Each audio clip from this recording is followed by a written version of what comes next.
It's really nice to have you all here and to share this first webinar with all of you. As Julia said, my name is Juan and I work at the Presidency of the Regional Government of Extremadura as head of department. And among other topics, I have been lending a hand to the Extremadura Buenas Noches regional strategy. Anyway, sorry for my English. For the last year, I've been learning German and French, so sometimes just get mixed up. So I just start by saying sorry for that. Through this PowerPoint presentation, I will outline the main aspects of the Extremadura regional commitment to developing the touristic market niches of birding as to tourism in the last years, or even more than a decade in the case of birding.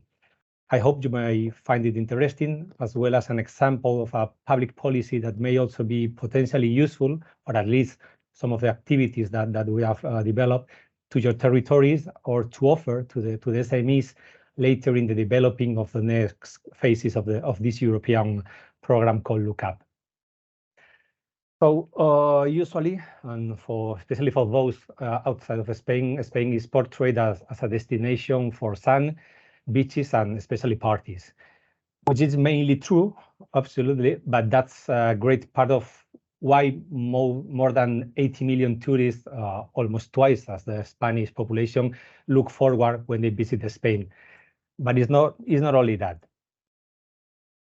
It's also cultural tourist. It's a great hit, supported by many UNESCO World Heritage places, cities, and traditions.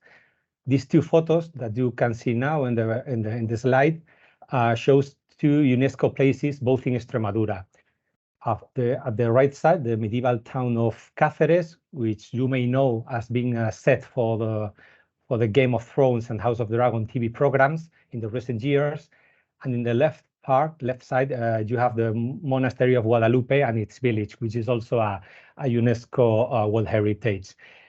Traditionally, this has been the main tourist attraction on Extremadura, this kind of UNESCO places, and in other inland regions of Spain too. But some inland regions, like Extremadura, can offer much more. In our case, with a territory of nearly 42,000 square kilometers, which is for the people joining us from Slovenia, is almost the double of the total size of Slovenia, but with just a population of a little bit about a million, which is a half of Slovenia. That offers a population density of around 25 inhabitants per square kilometer, which is, as I may say, just to continue with the comparison, 4 times less than in Slovenia. So what does provide to us, apart from a lot of land, crops, and fields, also offer a lot of nature, wildlife, and starry skies.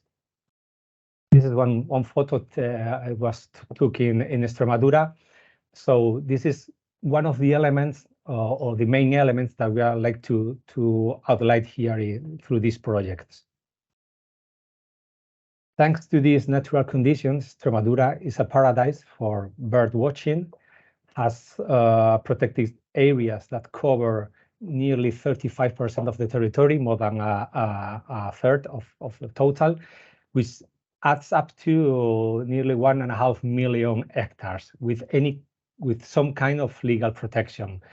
Altogether, Extremadura has 238 protected areas. The Bird Directive, you may know this, 79/409 CE, defined the special protected areas for birds, known as SPAP in Spain's CEPAS, and we have 71 of those. And the Habitat Directive covers the places of communitarian importance and special areas of conservation, known as SAC, that we have 89 in Extremadura.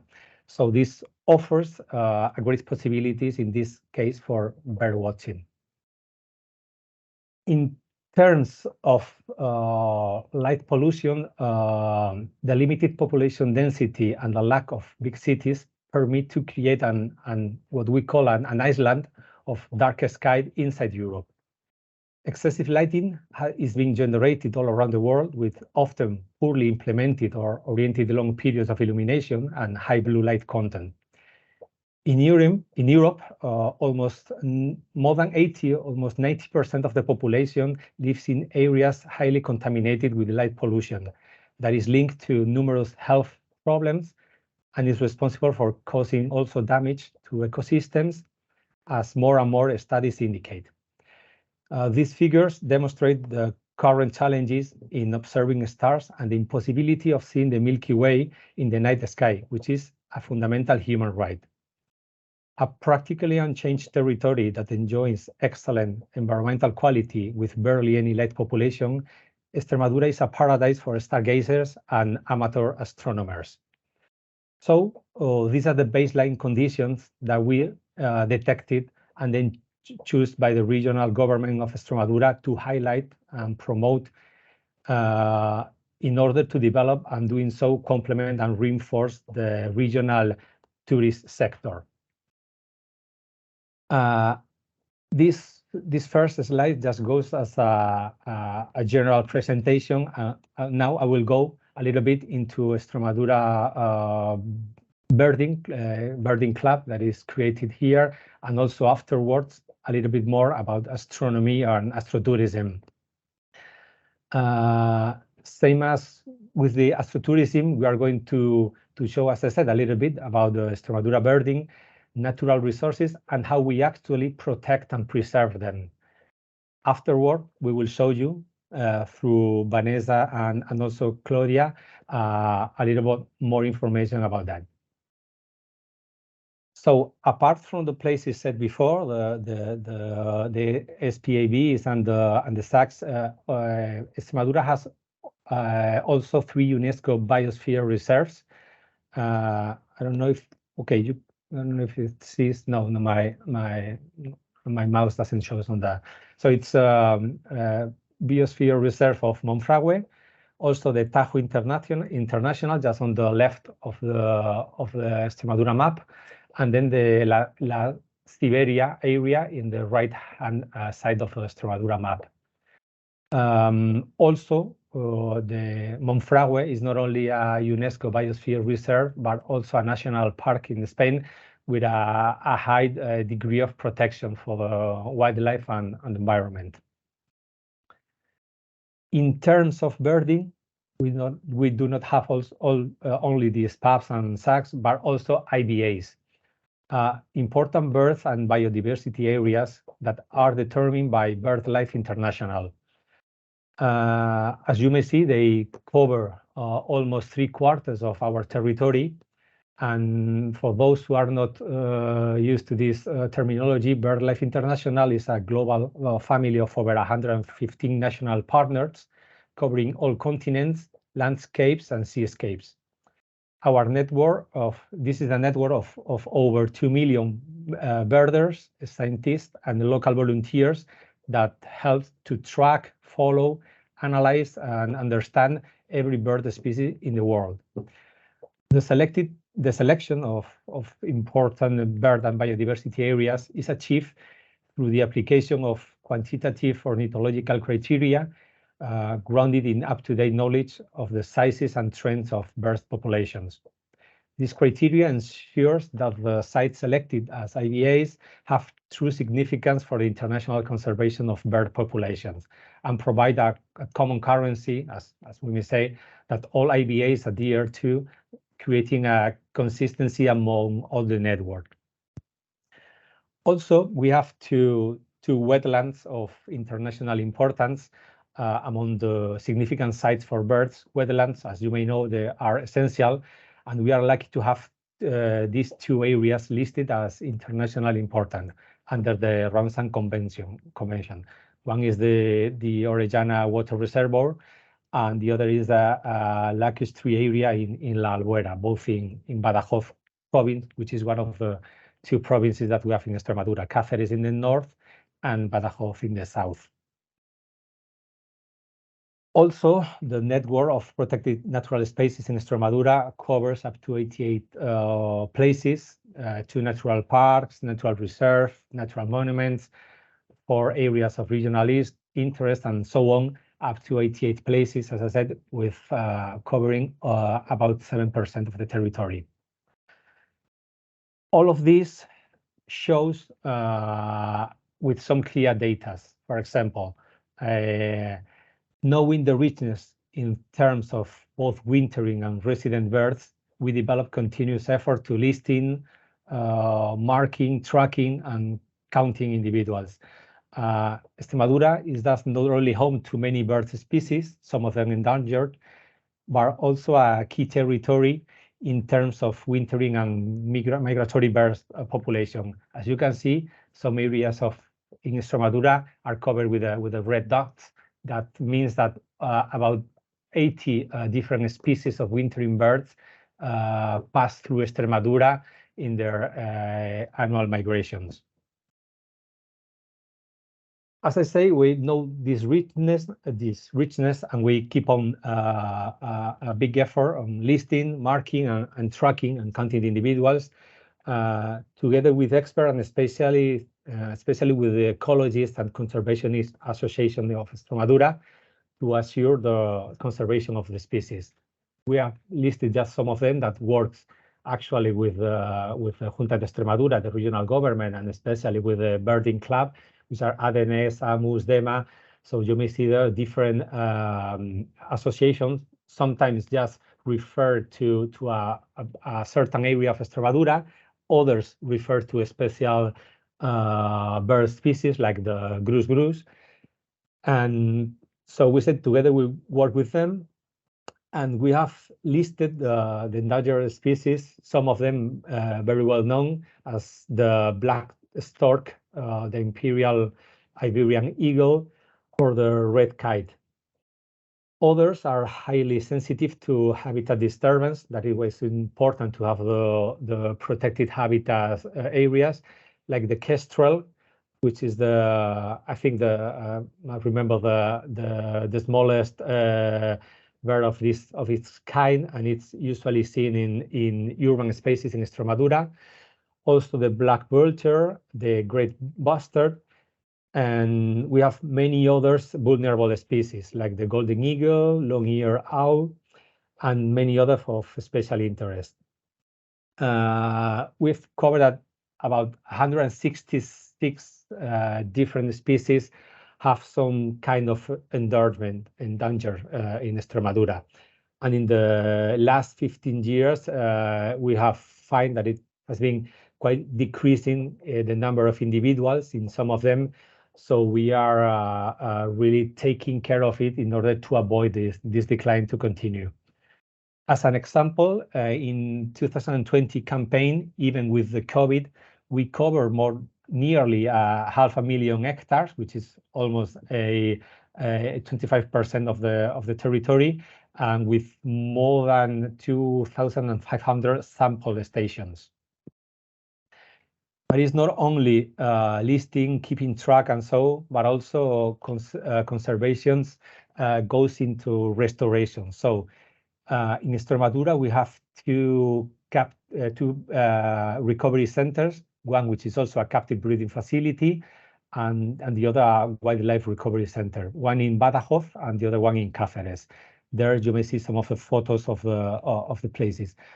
And for the last decade, we have been taking part in the Bright Future for Black Vulture, which is also a European project that unites efforts of 5 partners from the Balkans to Bulgaria, Spain, Netherlands, and Germany. And in Spain, we are the member of the consortium.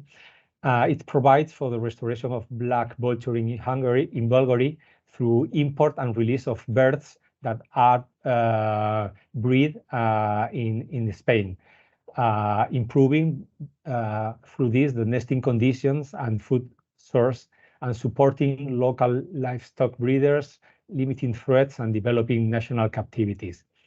More than 60 black vultures have traveled so far to Bulgaria from Extremadura, and new couples have been formed there, and many new chicks have been born. So as for now, this has been quite a successful program. But we also keep working in some others, like this one, Life Payurban, which is related to, it's a project related to the kestrel. And that not only goes into protection, but also a dissemination of knowledge between the population. There you can see one of the leaflets that we have developed and written for the people in case they find some chicks in an urban area, then telephone to phone and to put in contact with in order to recover those samples. For you to know, Extremadura is home for nearly 1 out of every 4 of Spanish kestrels, so it's quite important also for us to keep working with this project. But it's not also protecting, restoring, and keeping an eye on how the species develop, but also, as we introduced in this last one, the dissemination of the information. For us, it's quite key success, the FIO, the International Bird Tourism Fair. Each year in 2023, it runs up to its 18th edition and take place in Monfragüe Natural Park, and has become the second most important bird watching event in Europe, and by the fact the oldest in Spain. Entrepreneurial the numbers for this 2023 are up to 110 exhibitors from 13 Spanish regions and 10 countries.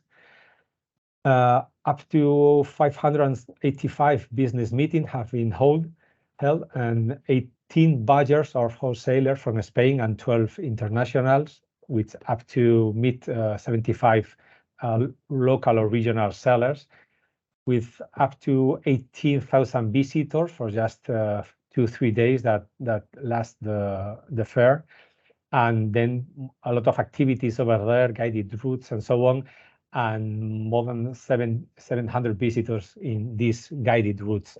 And also there is the Photo FIO, which is an international photographic contest that this year received up to 6,500 photos, which from 38 countries. So it is also being a great success for the last years. It's one of the main events for the people from the birding club. But it's not only FIO. We also try to keep with some other events, as the Birds Fair in Cáceres, which is adds up to the 13th edition, the Crane Festival in Navalvillar de Pela in Badajoz, which is up to its 14th edition, and some other local or county-size activities regarding birds and bird watching from the Club Birding and from the regional directorates of tourism. They just keep support to them and try to make them offer this opportunity of better knowing the birds, the species, and the problems that they may have for all the population in Extremadura.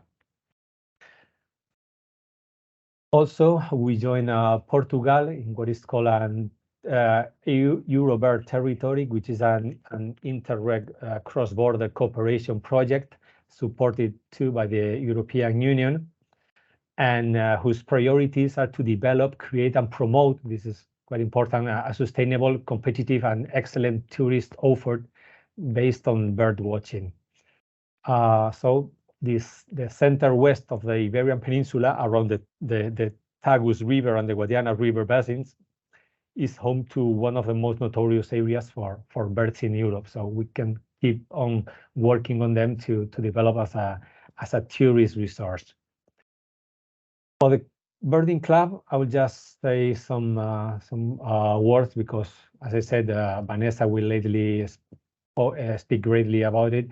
But just for you to know, it has in the last 10 years, it has going up to 120 partners.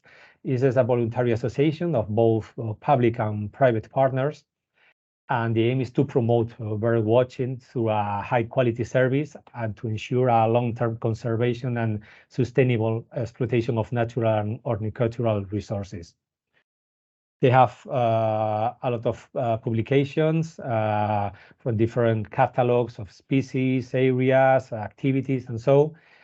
And also they have social media and all covering all the APPs with more than 25,000 followers. So up to now, this is what I like to say about birding or bird watching in Extremadura. As you may see, we have been working for more than 10 years with, as we see, with quite a success. And now we shall enter into the night strategy, the Extremadura Buenas Noches, which can translate directly into good night Extremadura or night Extremadura, which is a strategy that goes for the last almost 8 years. For you to know, for those, especially for those living in big cities, the sky ought to be like this, being these two photos taken in Extremadura. And as the UNESCO stated, according to the Declaration in Defense of the Night Sky and the Right to Starlight in 2007, it is a fundamental human right to be able to keep an eye on the sky and see the stars at night. Unfortunately, as I mentioned before, more than 90% of the European population lives in areas contaminated with light pollution or with heavy light pollution, where the sky doesn't look at all like this. So there exists an implicit right in the conservation of cultural and natural heritage for future generations. Protecting the sky is therefore a measure that supports sustainable development. And light should be a common good, but sometimes it is necessary to turn it off a little bit. Why is it so in Extremadura that we have so clear skies? Well, this is a map. We just cut it from the Zenith Brightnet info from 2015, which is a web that you can, if you have a minute, just join after the webinar, and because you are curious, just to take a look at even the street in where you live to see what is the measure of the sky brightness. For those not familiar to the Zenith sky brightness, let's say that it is a measure that goes essentially and summing from 17.5 to a maximum of 22. The data collected in Extremadura are in some areas similar to those of the astronomical observatories of the Canary Islands, one of the best places in the world for this purpose. In Extremadura, however, light pollution continues to be minimal due to its low density and lack of big urban centers. And also, we have a good climate and many cloudless days for much of the year that allows us to observe dark and clear skies. With some of the less polluted starry skies in Europe, we think it is a perfect destination to marvel at the grandeur of the universe. So there you may see some of the points that we have lighted in the map with magnitudes with blue at the top, with up to 21.9, 21.7, 21.8 in some of the places of Extremadura. Even in those areas that goes with some of the green color or even yellow, the observation of the sky is quite impressive, and they are far more better than in urban places. So having this situation, this resource in mind, the regional government of Extremadura just has showed the EBN strategy, Extremadura Buenas Noches, Good Night strategy, that combines interrelated aspect of science and astronomy in this initiative to stimulate the development of our territory through a natural resource, which is the sky. At the same time, the main objective, never to forget, is to limit the growing light pollution that has become a new threat to life in our planet. Adding to the pollution caused by the electricity generation for excessive illumination, the artificial night light produces, as we mentioned before, harmful impact on the day and night cycle of all living organisms, also the human beings. And to tackle this danger, we rely on this dissemination and in adding value through tourism to the skies, and to try to share and to go as long as we can with this initiative, and to share with all the people. How we have defined this strategy is some kind different to the Club Verdin Club. So we have defined as a cross-cutting strategy that joins both public institutions, local, regional, and municipalities, and also at the right time with private enterprises. This strategy goes for invigorating the regional tourism in line with the sustainable development of objective included in Extremadura 2020 and 30, which is our strategy for development and innovation. This we find as a unique tourist model with specific as well as distinctive attractions. We see it as an excellent opportunity for boosting economic growth, to generate green employment and create new resources for developing rural environments in Extremadura. But for proving all of this, what we need at the very beginning is the scientific rigor, which is a main aspect or a basic tenet for us. To be able to protect, first we need to measure, and with rigorously and in a sound and transparent way. And to do so, we collaborate with some key partners, which as the Institute for the Astrophysics Institute of Canary Island, which is a Spanish national institute that ensure measurement and help us with technical info and data. But we also work with the Starlight Foundation in order to certificate some of our places. We have three destinations, which is La Comarca, the area of Las Urdes, also around the Alqueva water reservoir, which is a international water reservoir with Portugal, and also the Monfragüe Natural Park. We also have some certificates for wilderness in Extremadura, also for hotels and houses and enterprises. And we also have applied to the International Dark Sky Association, the IDA, to certificate our dark skies. We are now on it. For the data, we also keep moving and need more and more data. So we participate in two projects. First of all, we like to mention a project called Star for All. Is it a European project in order to raise awareness about the negative effects of artificial light on human well-being, biodiversity, visibility of stars, safety, and others. There you may see some of the points in the maps of the Cáceres province, and also a little image of what is a photometer, the model of the photometer use. Those kind of photometers offer daily, and I think they can be joined to up to each 5 minutes. They send a signal. They work with a portable switch, and they send the information for the sky brightness during the whole night, from the beginning, from the dusk through the night and to the dawn. We also share some of the activities through skylife.tv, and also many of our cameras can be seen through this application in real time in our website. We also work on a second project, which is called EE Labs.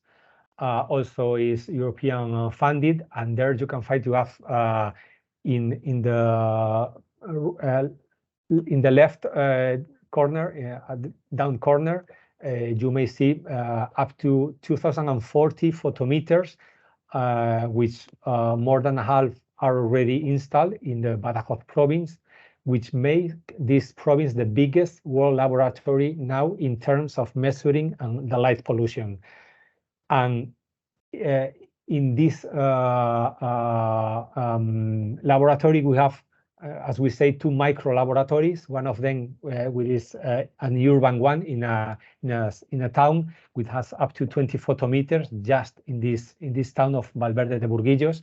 And then another one, which we call the rural one, is a natural park with 10 photometers that cover all the place. And as of October 23, all the municipalities in the province will have daily measures of its night sky, and will last at least, as we know for now, till December 2027. So we will have a collection of data for over 4 years. And all data can be monitored in real time from an APP. Just on the right side, you have an image of this APP, not for the Badajoz province, but for the comarca, the area of Trasierra, which is this one on the top left side. In this case, we have 16 photometers that are operating since last December. And the data has shown us up to now that it's one of the darkest places, not only in Extremadura, but also in Spain, with the exception of the Canary Island, although some of the data some days may be close and very similar to those. Sorry. Most of them, as you may see here in this graphic, are on about 21. The measure goes up to this. If you just remember from what we said before, the maximum is 22 and the minimum is 75. So all of these from this area can be seen as very dark places in if we compare with other places. Unfortunately, sometimes it is not enough with data collecting and measuring and dissemination to protect the sky. Sometimes law enforcement is the only way. We have first tried to, from this one, this is we explain the situation and help a hand developing this new regulation with the regional energy agency. And we offer the local municipalities a local regulation for street and outside lighting. We offer them for free through the Federation of Municipalities and Provinces of Extremadura. And up to now, some of the municipalities have taken it and implemented it. So they keep now an eye on these matters and began to reduce light pollution. But in the last months, we have been working, which is this one in the right side, with developing some regulation also of technical measures to protect the sky, and we managed finally to have them as an annex to the Planning and Building Act of Extremadura. So the enforcement will be bigger than with the other one. And its purpose is to facilitate the incorporation of the necessary measures that we think for the protection of the night sky in territorial and urban planning to those public administration and professionals also competent in the matter as architects and designers. And as to summarize, it divides Extremadura in 4 different areas in terms of light actually pollution. So to develop in these 4 different areas different measures for the protection. Hard it may seem, the law enforcement. We like to say also that we offer or we use a carrot and stick approach, not only by pressure and punishment, but also has to do with reward and incentive. We try to encourage people to live the night with their 5 senses. We have made some publication about that, and not only the sky, but to feel and experience the nightlife. Carefully design this experience for nature lovers with or without any knowledge of astronomy.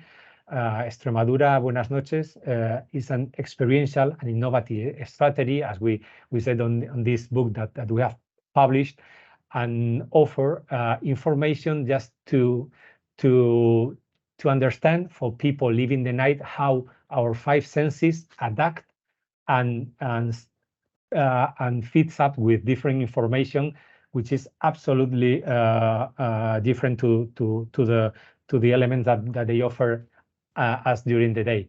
I don't know if in this right image, which shows the moon, you have been able to decipher this image, which is a lynx, one of the Iberian lynx, one of the most endangered species in Spain, that is being recovered in Extremadura. So this kind of experience you may find in Extremadura at night. We have also developed a line of wines with the Corona Borealis name, which also is related to this strategy, and some others. So just to offer people an experience and some elements that they may find interesting and unique to get into this astrotourism, and also help us protect the night.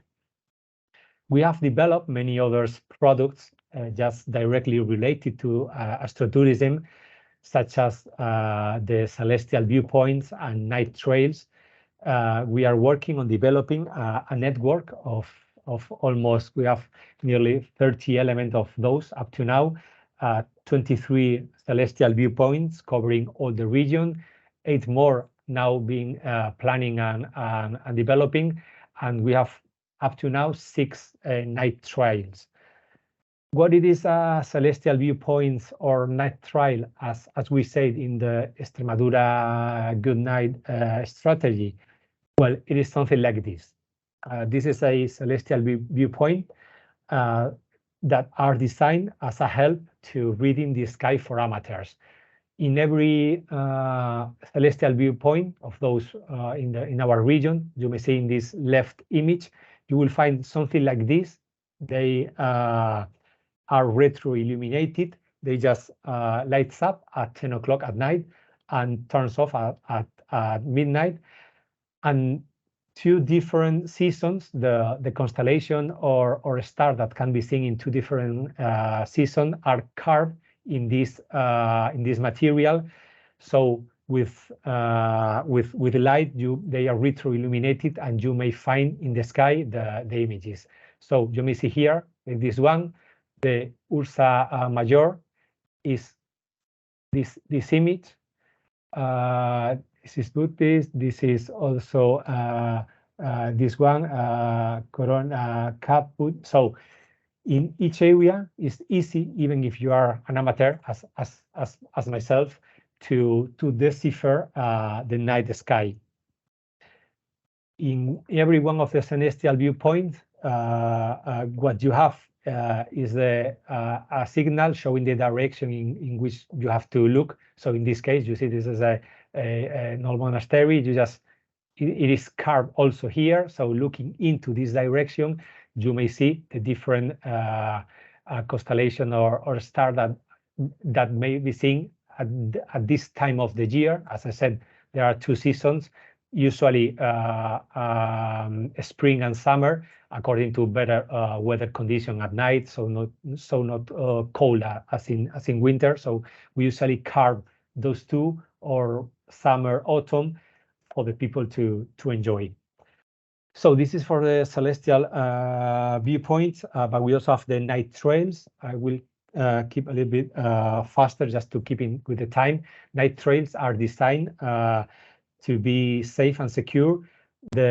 These beacons like this are painted with photoluminescence paint to ensure security of the trailers, and are certified and officially listed by the Federation of Mountain Sport and Climbing in Extremadura, so they are safe and sound. So these is offered for the amateur tourists, but usually they contract the assistance of night guides to enjoy a full experience. And we also offer our partner companies this new emplacement, which is an astronomic tourist observatory in El Anillo, which is an area that some of you may see in June when coming into Extremadura for the next meeting of the consortium. So this is an observatory that we offer for free to those partner companies that are certified by international standards or by the regional astrotourism courses, and they can use it for free and offer this experience with high quality material to their clients. They have to sign a catalog of best practices, And after and before using the observatory, they have to do a checklist that had to be completed and uploaded through a QR code. Also, we have a QR code with a questionnaire for the tourists to evaluate on the service and the infrastructures. And this El Anillo is a national reference center for innovation and professional education in physical activities and sport. Obtained this qualification from the Ministry of Education of Spain, and it holds not only professional education certified by the national ministry, like training courses for guide and also for urban or natural environments for the observation of star, which is a course that we have developed with up to 360 hours of training. It's an official course. But also it offers initiation and familiarization courses for businessmen and entrepreneurs interested in the possibility offered by the Starriest Guide. This is a place that we use among other public agencies to offer the courses and the activities. This center has a commitment to a sustainable development model based on the creation of innovative projects and initiatives in the field of sport and tourism, nature and active tourism, as well as leisure and free time. So this is quite, we think, a powerful element to a growing and productive sector. Not only this tourist activity, but we also like to promote scientific culture. So we have up to now published many publications talking about different scientific topics related to astronomy. And we work with university doctors and associate professors. For example, this is a guide for sundials, which is used in college and schools for teaching math and trigonometry. This publication goes about archaeoastronomy, which is the study of the orientation of archaeological monuments and their possible relationship with different bodies or stellar events. So not only Stonehenge or Giza pyramid, but also this kind of paleolithical structure in Extremadura and in many other places of the world are related to the astronomy. We also have solar and astral figures, caving in prehistorical caves and rock art, and many other publications. We try with those to awake scientific vocation. These activities are offered to students and to schools and to colleges for exhibition that offer also to association and other organizations that ask for this is kind of escape room, board games, and other activities for students. Also, with some of the companies that has been born in Extremadura about the astrotourism and astronomy, we offer this planetarium. We have puppet theater for the younger one, and many services that are implemented by these private partners. Thanks to all of this strategy, we have get many awards. This being the latest, which is a Creative Territory Award of Spain, which is a national context to evaluate different strategies or activities aimed at promoting regional development through alternative activities and local resources. We also have a great success at Fitur 2023, the Extremadura public regional stand at Fitur, which is one of the main tourist fair in Europe, was this year dedicated to astrotourism. And right now, this very week, we are at the European Parliament, actually in the main spaces of the Altiero Spinelli building of the European Parliament in Brussels with our strategy. And sorry for the guys in Finland. I don't know if finally they have joined the webinar, but this is actually a photo that was taken 3 days ago in Extremadura. This is an Aurora Borealis or Northern Light, just that shows in Extremadura. From time to time, we have these exceptional possibilities.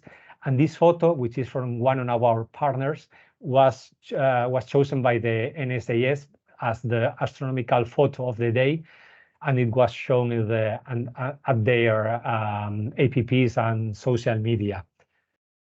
So for all of you, we think this is the market momentum for supporting new activities like this in the open air, activities that offer an experience and a different approach.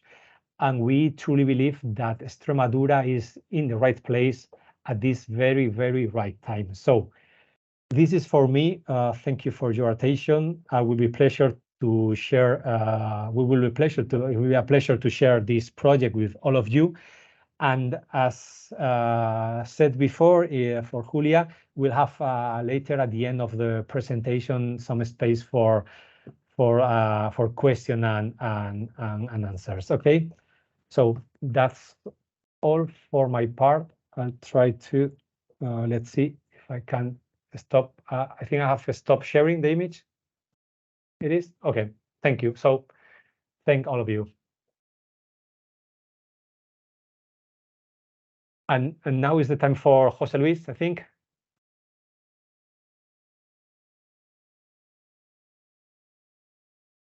See the screen? Yes, José Luis. Okay. Yes, we can see it. Okay.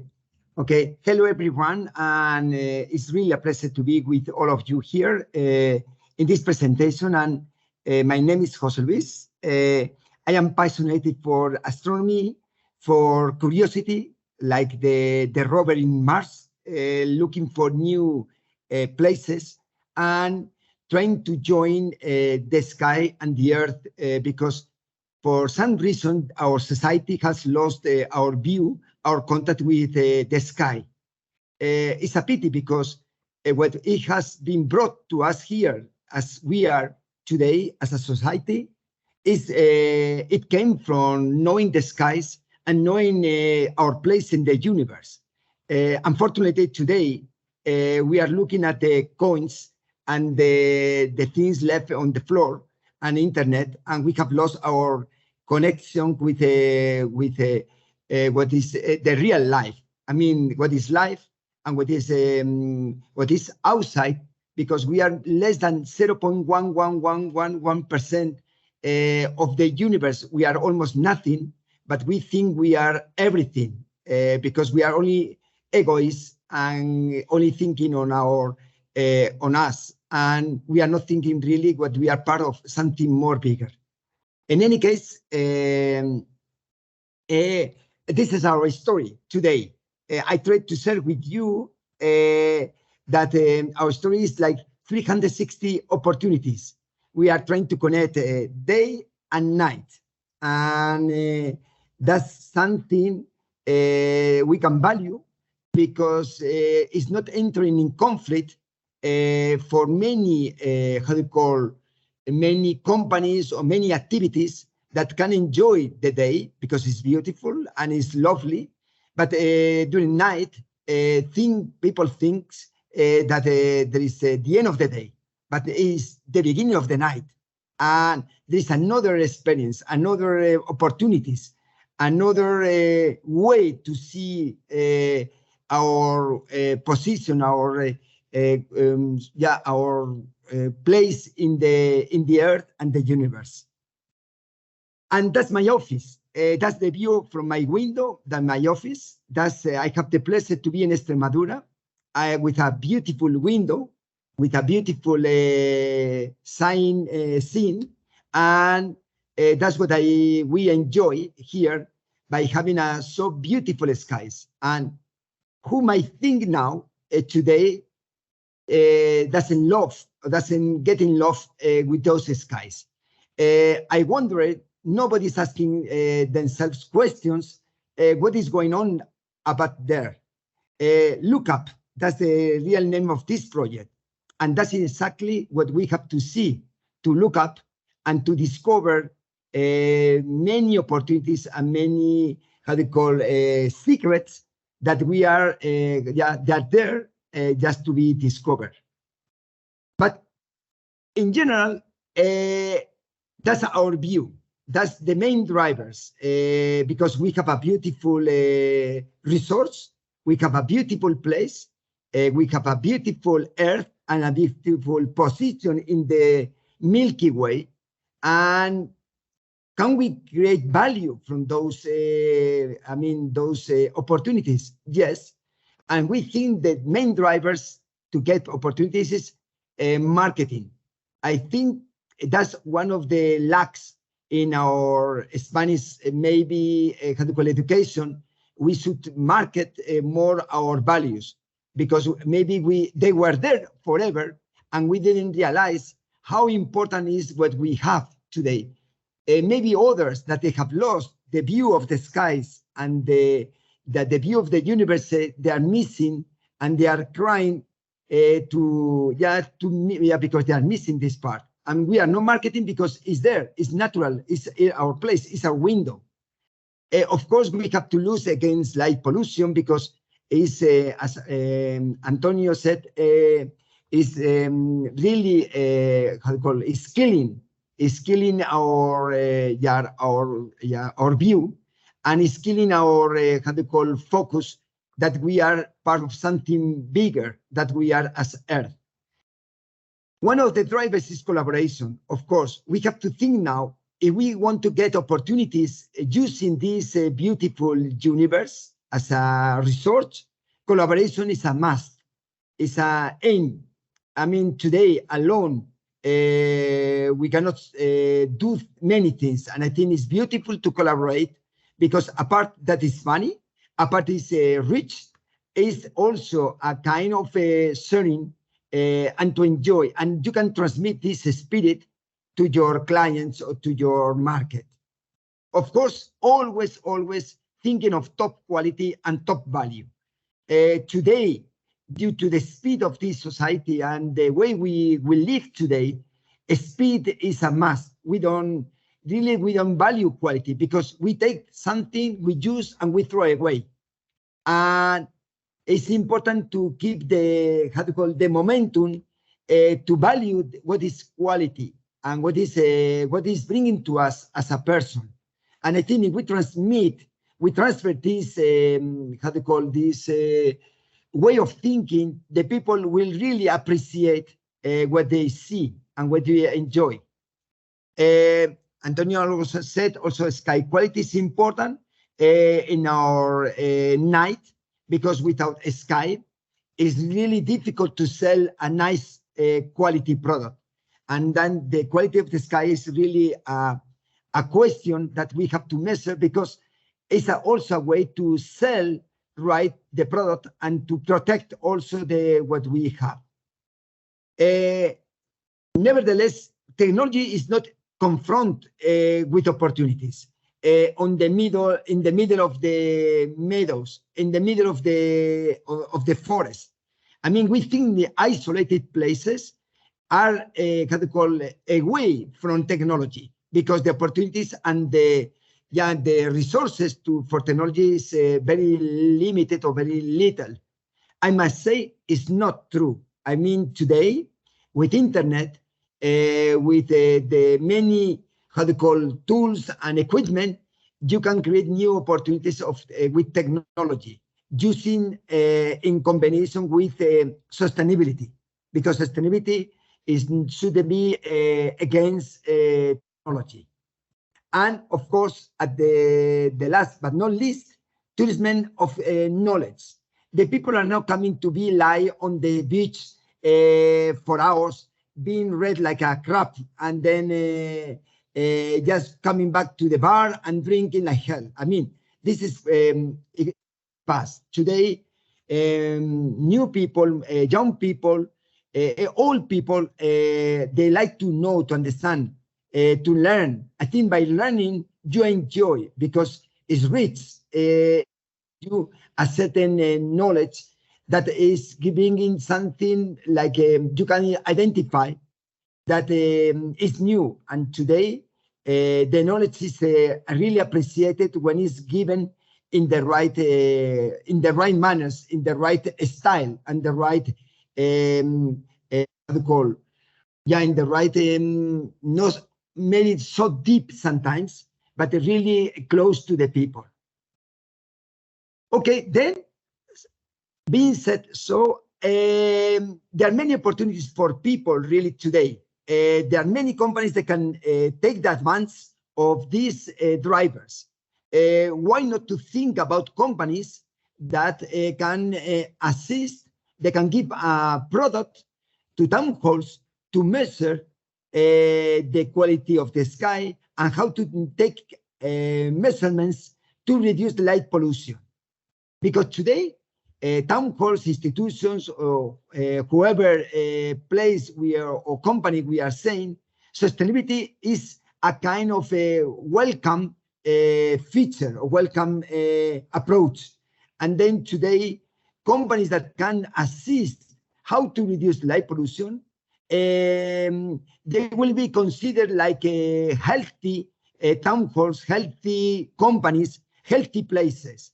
Because the CO2 print or the sustainability is today a question that you can value. Why to be in this place? Why to stay in this place? Because I think you are aligned to protect the environment.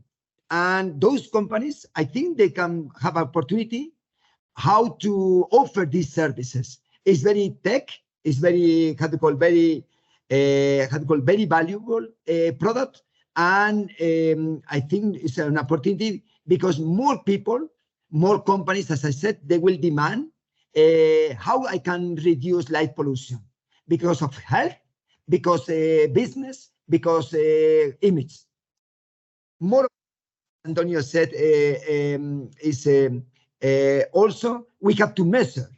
We have to, because everybody can say, I have the best skies in Europe or in the world. Anybody can say that because nobody will confront the figures of the measurements. I think today the best proof is measuring the quality of your sky. And I think it's as before offering a solution for the light pollution. The first thing you have to do is to measure in order to take actions how to reduce the light pollution. I think it's in combination both, but can be separated because both opportunities are different on the achievement, how to bring data to supposed to national parks. National parks, they have to protect the life, the wildlife. And the only thing they can do is by measuring and seeing the evolution of the trend of the light. More opportunities I see regarding astrotourism. I think gastronomy and astronomy can be going together because at the end is to enjoy. Who doesn't like to enjoy a very nice night with your window above your head full of millions of stars and how to call planets and clouds and everything, drinking a nice wine in partnership with your colleagues or your friends, or just enjoying to understand what is above your head. It means like there is not any conflict. Having a beautiful night, you know, and Extremadura is a beautiful case because like today, unfortunately, we are in April still from summer, but like last night, being 25 degrees at night, having a beautiful dinner with no light pollution, please, enjoying a beautiful dinner, counting with your place, and behind those, or not behind, with those plates, dishes, there is a story that you can tell. Those restaurants, those cooks, they can bring a new experience to customers by sharing the combination of knowledge, enjoying beautiful skies and good food. I think the experience, the impact on your brains, it will you remind forever. I think is the best way to learn how is Saturn and how is a galaxy by eating a beautiful ham from Iberico in Extremadura. I think this experience you will never forget, for sure. More opportunities for companies is that they can add, they can grow by what I said before, giving services during the day, enjoying the day activities, and at night in a more relaxed way, enjoying the night in a more peaceful way, relaxing. I can tell you it's a beautiful 360 degrees experience, enjoying the day, night. To sleep, okay, you can sleep always when you come back home. In Extremadura, you never sleep because you have the day and the night. And as you are saying here, mountain bike, canoeing, boat tours, hiking, I think both are compatible and suitable for enjoying the night, looking at the stars. I think today there are many services in sports, but today those companies, they can adapt, they can give an extra service and grow in value, and the people with experience, they will return for sure.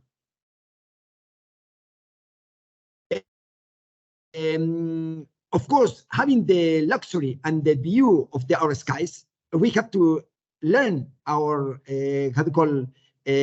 friends that are coming to see the skies. They want to learn what is above our heads. How is our sun? Because the sun is not a fireball. It's really a ball of beautiful features, and it's really something special. Our sun is a star. All the stars are alike to our sun, but that's the closest.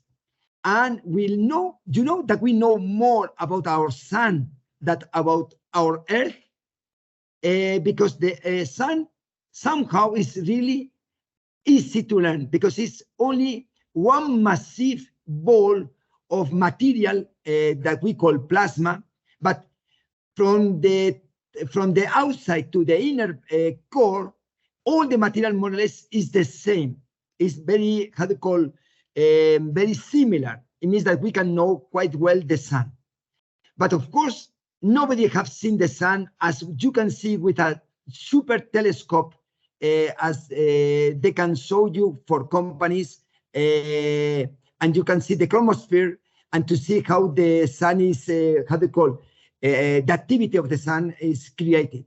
And during night, with telescopes or just with a laser and your naked eyes, you can discover so many beautiful things during the night that you really will come back home or to your hotel, looking and dreaming about the stars.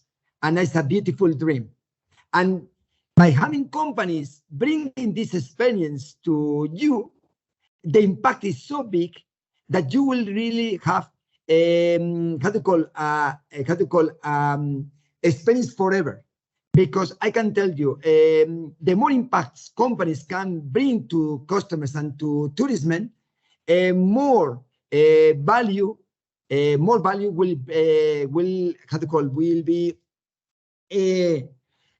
will be brought to the people, or will be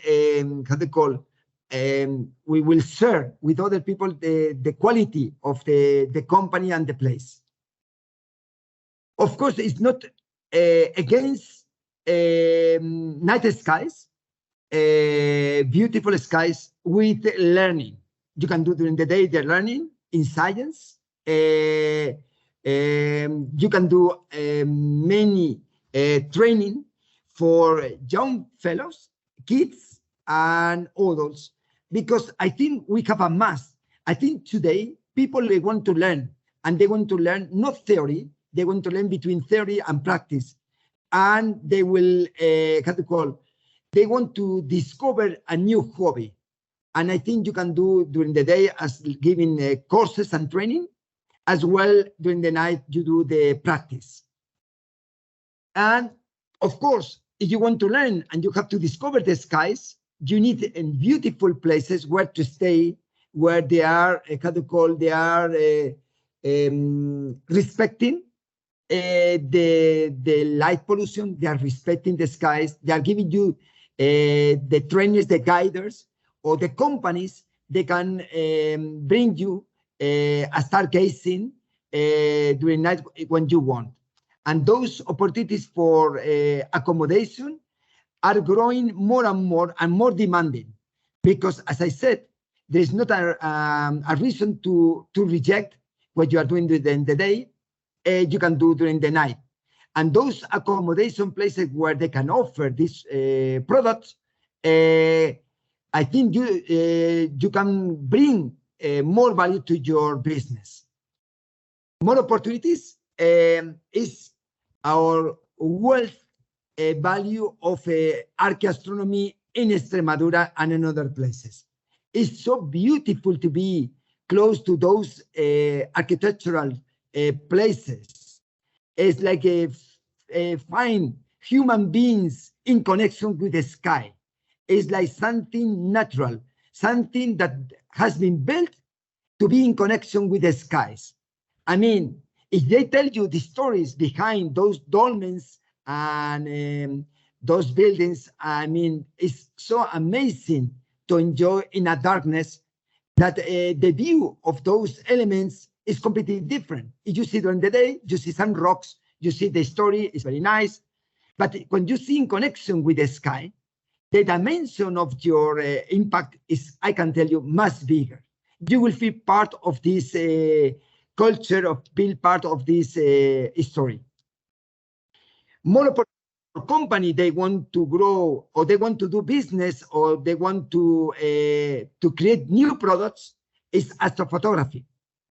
Of course, you need darkness, clear skies, good climate, and of course, in combination with landscape or deep sky. But for sure, you need dark skies. And Extremadura, I can tell you, is one of the top in the world. Not because there are other places darker than Extremadura, of course. If you have the accommodation, and at the same time, you have companies that can bring you and start gazing, and you discover the skies. At the same time, you can do hiking, birding, blah, blah, blah, many things. The astrophotography is on top, and you will bring. And we see more and more people from abroad coming to Extremadura because they can ensure that they are coming a week or 10 days. They will have at least 80% of the nights will be clear. And it's important because you are coming far away and you don't want to be every day clouded or raining or with wind or with clouds. Then Extremadura is a paradise for astrophotography. And then they need those customers, those users, they need equipment to rent. They need places to discover. They need also learning, a training course, many opportunities really for companies to do so. Also, the interest of the sky is more and more important to to politicians, to institutions, and people. They have to take decisions for the future of the town of a village. I think a village or a place that consider to be connected with the skies and bringing culture and the light pollution to be reduced, and at the same time to discover the village, walking around the village, discovering different sun clocks or sun elements like architectural or building other monuments related to the sky. I think they are appreciated. Why not to build or to make solar system in a scale? And you discover, can you imagine, you discover every village in a distance of the scale of the solar system. Like you discover the size of the sun in a place. Like, I don't know, remember, but suppose 10 kilometers away you find Mercury, 20 kilometers away you find Venus, and so on, and you have a kind of tour. Those opportunities are there for the people they want to discover new things when they come to see a place. Of course, Extremadura is also how to call a reference in the world, not only in Europe, in the world about hosting. Hosting is a new opportunity for those places, isolated places. As I said before, no, you shouldn't consider like being in the middle of the forest and you said, what the hell I can do here? It's only land, trees, and wildlife. Okay, what can I do here? Because there are no factories, there are no restaurants, there are no hotels. It's completely wrong. You can do many things like hosting, placing in a very sustainable way houses when you can house telescopes, and by internet, you can move or you can work from your home anywhere in the world. Then people from abroad, they cannot afford or they can have the luck or the possibility in a big town to have an observatory because of the light pollution, because of the climate, because of the space. They can bring their own telescope here to those places, like in Extremadura, install in an observatory and controlling the system remotely. It's a nice opportunity also for companies. And across and beyond, that's all together we can work. It's not needed for companies to work doing everything. I think it's wrong. I think you have to specialize in one product, one solution, and trying to collaborate and doing everything together, even with the Extremadura Buenas Noches, because also the administration is supporting companies like in Danillo. It's a nice collaboration where you can have an observatory made and built and spent by the government of Extremadura, and then companies certificated they can use without the need to invest a big amount in telescope and places. And that's what the big value of astronomy is, a question for collaborating. I think that's something we have to really consider as a need. And then here, an example of everything is I said, maybe looks like it's a dream. Maybe somebody's saying, okay, it's very nice, astrophotography, hosting, gastronomy, blah, blah, blah, but it looks like so beautiful, but maybe it looks like it's impossible. But I have a project where I can show you it's reality. And that's, again, part of my window, where is my office, where I see the Milky Way. And the example is EI. EI is a place that we can prove astronomy is for housing, quality of scopes, professionals, amateurs, and for all the tourists to discover and to study or to simply enjoy the universe. It's a place, it's a reality where we can prove that in Extremadura is a reference in the world that we can combine the sky, the universe, the earth, the land, the landscape, the culture, the gastronomy, and so on.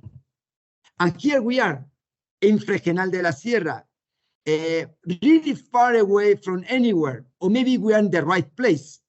It really is isolated, but in the nice way of isolation. I mean, nature, value, pureness, no light pollution. It means like it's a place to discover. And EI came with the idea to survive in the most difficult moments that you can experience in your life, because a project is a project for life, not for 1 year or 5 years. And you never know what can be wrong in your business life. Then the idea was to combine accommodation, that's what we said is possible, in the middle of nowhere with sustainable houses. At the same time, running activities to learn people, to educate the people, and to learn and to enjoy the people in anywhere in Extremadura and abroad, to learn the people the stars, and the hosting telescopes for anyone in the world that they can bring the telescopes and to run from home. Our vision, our mission, and our character are very simple. We want to be a leader in astrotourism and telescope hosting. That's our vision. But we need to combine this vision with learning, teaching to anybody, to everyone, to enjoy and to protect the universe, and to bring the people in connection the universe in order that they can, if they value, they know it, they will protect it. And of course, we never give up. We have the passion, we enjoy what we are doing, and we are trying to create, to bring professionality to our customers and to our friends. That's our values. Experience, we are learning by doing, and we have experience of more than 20 years traveling anywhere in the world, learning from many cultures, and that's what we have brought to EI. Personality, because we have to learn, we have to have a character of to enjoy life, to enjoy what we are doing. Singularity, because we are collaborating with any other companies. We are never saying no to other partners. We can do things together, although they are crazy ideas, as you will know later, and base everything in quality. Hosting, as you are saying, hosting is what I said, is to place in an observatory, in a house, in a farmer house, different telescopes, and from home, you connect by internet to your observatory, and automatically the telescope will do all the session, astronomical session during the night, and at the end you will bring your data home back, like having your telescope next to you. We have today 94 telescopes. Really, it's amazing. When we started in 2014, for 2 years we were only one telescope, mine. Nobody believed where we could bring this kind of service, and nobody trusts, until we proved we were in the best place, one of the best places in the world, and the people started trusting our services and our quality. And today we have 94 telescopes in 11 observatories, 15 countries, 2 universities, 4 private companies. I think it's a great achievement. We are proving that today it's possible to do business and to do nice projects in the middle of nowhere, in the isolated places. Of course, we use technology. Technology is important because the highest technology you can use easier is to the users. And by software, by optic fiber communication, developing software for maintenance and so on. And that's accommodation. Why not to be in a nice place in the middle of the skies, in a hotel or in our house, looking at the stars with your 5 stars quality. But in fact, in EI, we don't have 5 stars. We have 2,000 stars. I think we are a little bit more proud that we can show our customers that in fact, you're in a hotel of 2,000 stars. That's the stars you can see from any house. Quality, respecting the environmental, doing marketing, in combination with the ships, with the nature, the people really come back to the natural life. I think they feel home, they feel fresh, they feel happy, they feel relaxed. And that's what I think we value a lot. Of course, we have to be integrated with the area, with the ESA, with the meadows, because we shouldn't destroy our nature and our environment. That's what the houses are, with roofs, plant roofs. It means that they are covered with plants, like a cave. In order from the top, you don't see really that is a house. And respecting the water mill that it was built before, renewing and rebuilding everything. we are very busy on in internet, of course, with networks, with software that we can make easy to customers to come to EI and they can plan the holidays themselves with our assistance. It means that we are more competitive, the people are happy, and the best result is that when they come to us, they are more surprised, much better than they thought on internet. That's what somehow we likes us. We one of the mission is that we have to learn, and as I said before, it's another opportunity. Of course, EI is one case, but we cannot cover the whole territory. There are many companies, and we have to collaborate with them. Every place, every area, they can bring their own service. I think there is place and demand for many companies. I think we are not really thinking we are the ones to cover all services all across Extremadura or Spain.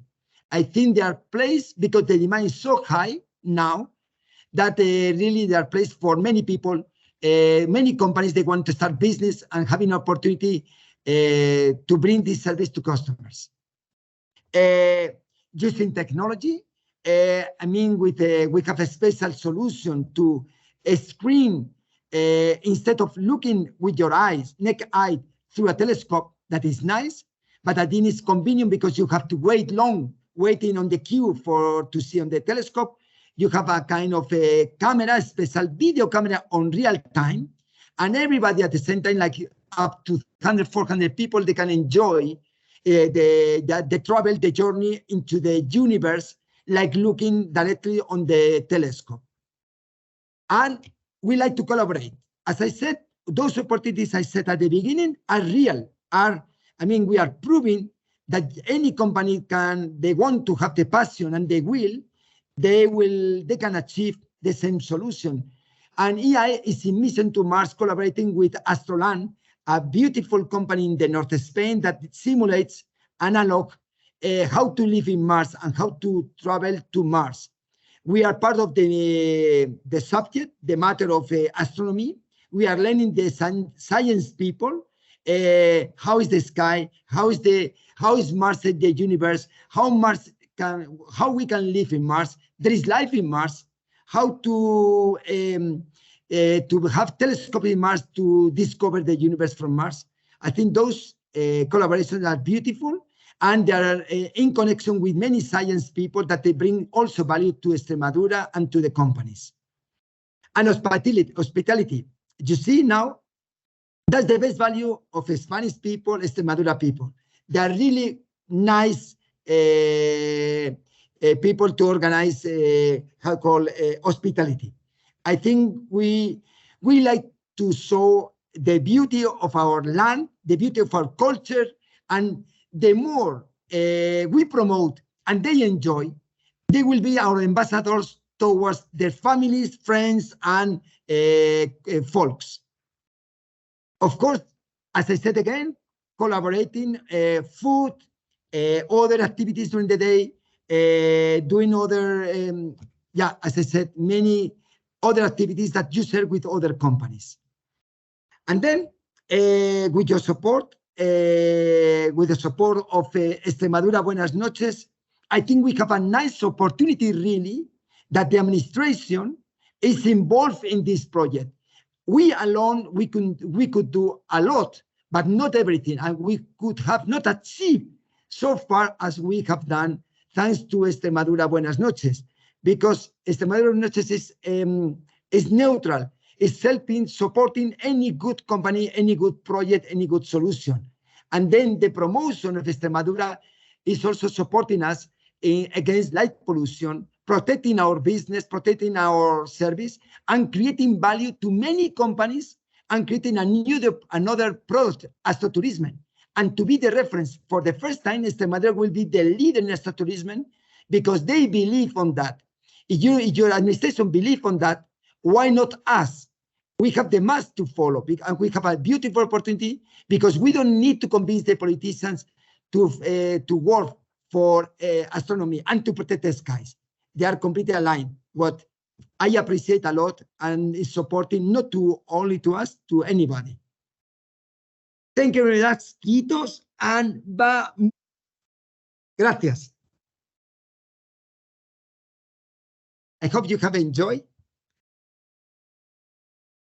Thank you so much for the presentation. It was really, really, really inspirational for us. And I think that maybe we can go to the next one.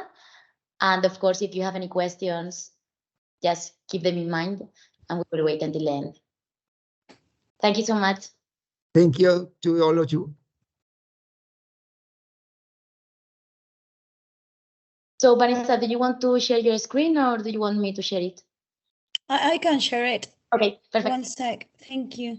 Let me. Should I just. One sec. Okay. Okay, so thank you so much. Good afternoon to all of you. My name is Vanessa Palacios, and I'm going to take you through some resources related to birding in Extremadura, as well as how we turned those resources into the Birding in Extremadura Club. So, referring to what Juan Antonio was mentioning earlier, I would like to share with you that Extremadura is located in the southwest of Spain with very easy access, as you can see on the map, from Madrid, Seville, or Lisbon. As Jose Luis and also Juan Antonio were referring to the region as a region and a space with a very low population density. So the density of population, as you saw in previous slides, is very, very low.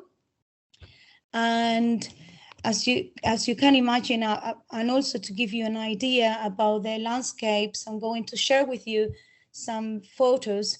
So you'll see why this region and this space, with the quality of the landscapes you will see in the following slides, you'll see how we turn that into the natural resource. During the last 10 years, I'll speak about the last 10 years and these 10 years since we started and we joined and we created the Birding in Extremadura Club. But it's important also to know the beginning of it and why that club was necessary in Extremadura and why it didn't start, even though it started formally in 2012, 10 years ago. It's been happening for a long time because Extremadura has been welcoming birders and people interested in bird watching, in wildlife photography, wildlife activities, mainly birds, but also flowers and some insects, for instance, as well, for many years. So Extremadura has been welcoming people from overseas and also national people where they wanted to study the birds, or for some scientific purposes, as well as some leisure purposes. They've been visiting the region, we would say, for over 30 years. We do have some data and some information and some, obviously, historical, very nice, memories of by people who approach the Extremadura stand when we attend to bird fairs around the world, and they tell us about how beautiful, the region is, and also how they've been coming to the region to do bird watching or to practice wildlife activities for over all that time. So the natural resource in Extremadura has given the opportunity to the region and the people and also some companies to become specialists in showing and sharing this side of Extremadura and the nature side of Extremadura and the wildlife activities and resources that they can enjoy in the region. This is the type of landscape and traditional landscape you can enjoy in the region. So there is the variety of habitats in Extremadura is one of the aspects as well as I mentioned earlier, as well as the low density population that makes the landscape being very diverse and very open in a very well state of conservation due to obviously environmental policies and a huge amount of work by the regional government and entities and other bodies involved in conservation in the whole region. Juan Antonio mentioned earlier that Extremadura, because it's good to compare some facts. So Extremadura, for those who live are based in Spain or even in Europe or worldwide, we do have a more or less a picture in our minds about how a country or an area might be. So Extremadura, we talk about the size of Holland. Holland has a population today, the Netherlands, of about 16 million people, whereas in Extremadura, we are over 1,050,000 people. So we are not many people around. That is important to refer to that low density population and also how all these different facts have made the region the way it is today, and also the landscapes you can see on the slide in front of you. So Didihesa is a very also Mediterranean forests are very, very traditional habitats of this part of the southern west of the Iberian Peninsula, where the location of Extremadura is, and that this landscape is man-made and is formed by home oaks and cork trees mainly. So we have in the region, and we can offer, and Extremadura offers mountains and also those terraces and steppe areas, vineyards. It's important also, I wanted to share this with you to show you the traditional activities are still on in the region, which makes some aspects of the whole economy and also the culture of Extremadura very traditional, and also, you know, the learning and to show and share how Extremadura is in reality. So when we talk about the true Spain as a destination, and we are very land, it's important for people who visit us to see the way we live, and the way we live have made throughout time the birds we can watch in Extremadura or the wildlife in general we have to share with people who would like to learn and to get to know Extremadura better. The 74% of Extremadura is named as important bird areas, and there are more than 369 species recorded. It's important to mention this because this is named by BirdLife International. Juan Antonio also mentioned it. And what is very important of this data in particular is that there is not other region of Spain with that percentage of important bird areas and not other one in Europe. So it makes the whole space of Extremadura very unique when it comes to the reality of conservation and also the number of species you can see in the region. There are some UNESCO territories in nature areas. I'm just going to refer to the ones that are in nature. These are 4 of them. Monfragüe National Park, the only national park that Extremadura has to offer. As well, obviously, there are so other nature reserves, International Park of Tajo, for instance, and some others in La Siberia as well, the latest one. So we have 4 of them, and in nature where you can enjoy wildlife, apart from the ones, you know, the cultural sites. But something that is very important when it comes to the resource and the birds is that we need data in tourism. In the tourism activity in general, we do need data. But I think when we as professionals, we travel with wildlife and nature, it's a must to have data, because we do need to know how the resource, the nature resource, is progressing in order to analyze that data, and also to know the resource better and to see how we've got to act and how we have to work in coordination and in harmony with that resource. Because nature, we all know, is very fragile, And because of that, and also some other very important aspects, we do need to keep that in time in a very good shape. So what you see on the slide is a little bustard, is one of the highlights of Extremadura when one visits the region. Many people look for those, for that bird in particular, and some others I'm going to share with you. So when I'm referring to the data, I would like to mention that in 2011, there was a document and big work done on data in order to get that information. We knew over 30 years there were some people coming to the region with the purpose mainly to watch birds, but we couldn't prove how many or the right profile of those people. And we learned a lot through that study in 2011. That is the base of the creation of the Birding in Extremadura Club.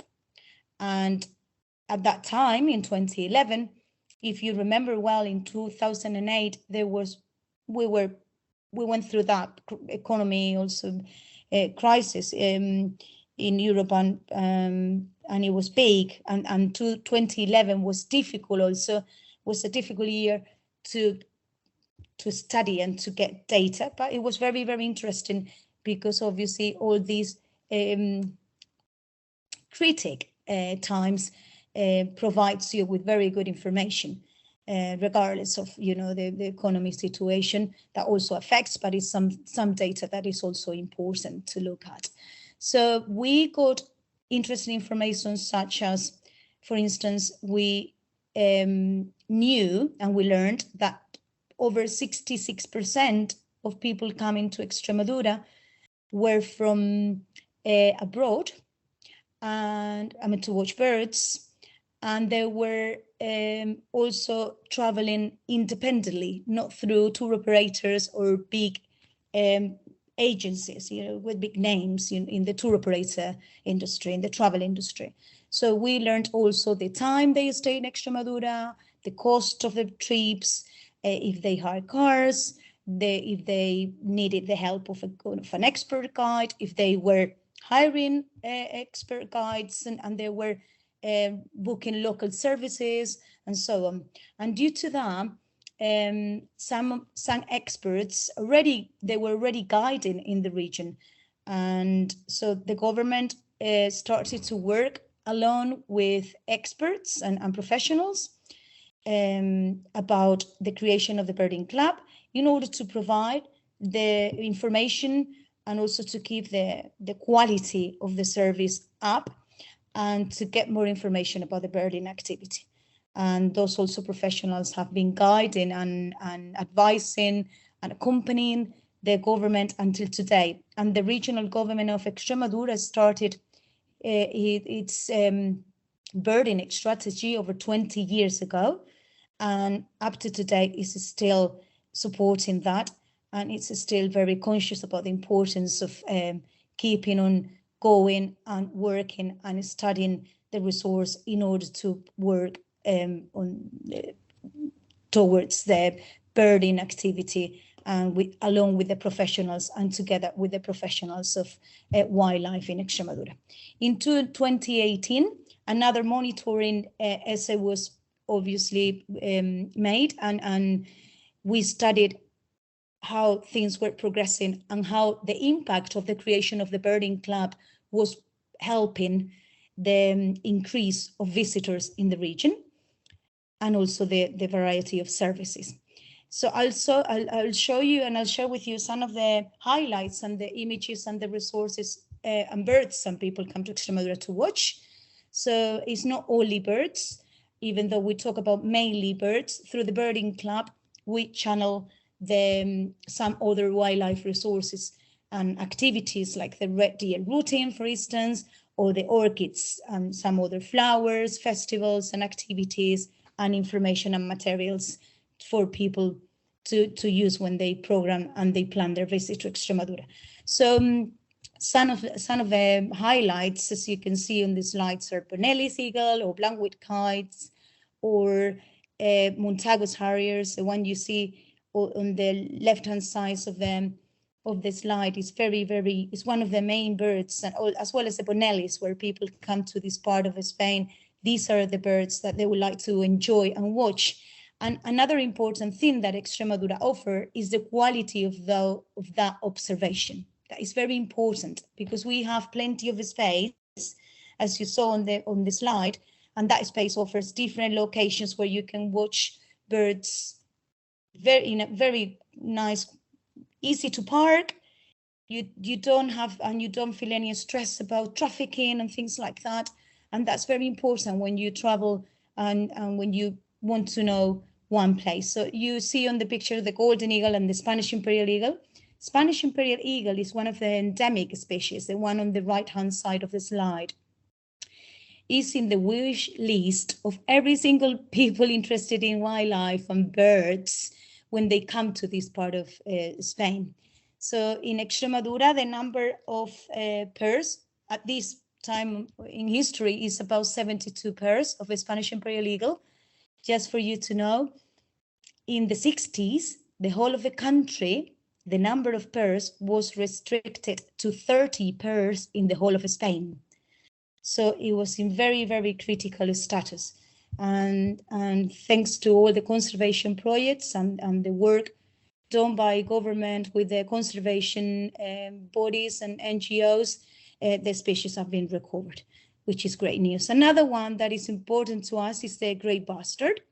And that's a brilliant bird to watch in Extremadura. And many people come in spring to watch it when they display, and is very easy to, obviously with birds, we people who like birds, we know sometimes you don't see what you like to watch, but we understand nature. So that is something that comes with the bird watchers already, or with the wildlife lovers. So what we try to do as well with the birding club is to spread the word and to show how wildlife works. You don't see everything you want to see every day, but in Extremadura, the percentage of opportunity is quite high. So that's something very important as a strong aspect for us when it comes to marketing. And so wide stork and some smaller birds as well. I left on this slide the bird you see on the bottom left as well, the black wheatear, also very, very easy and nice to watch in some southern areas of Extremadura, as well as the whole of Extremadura, but in the southern of the region is very nice bird to watch. But the picture you see, I think, is even in Cáceres city, so it's important to see, in Hornachos in the southern Extremadura. But there are some of these birds in also very close to cities and towns. That's the reason why I wanted to show you this. So it's not just in the middle of nowhere. We do have nature around towns and around cities.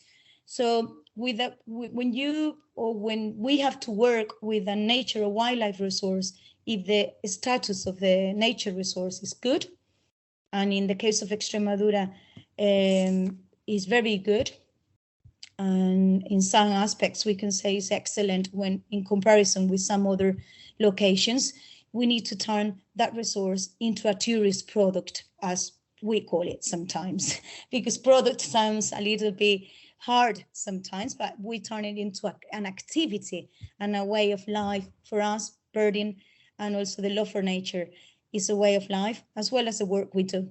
So with having that excellent resource, nature resource, you can have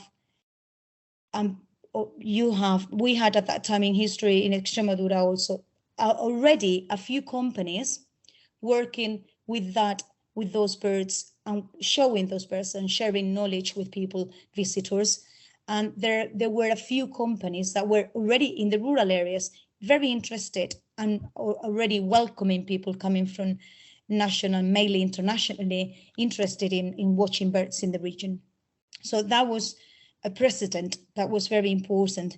And in 2011, after that study and that diagnosis about the birding activity in Extremadura that was funded and ruled by the government, the decision was to create the birding club with the sector and the companies, the local companies, working already in the birding activity and around the birding activity and the wildlife activity, as well as the entities and some local bodies that wanted to start their activity in bird watching or wildlife activities.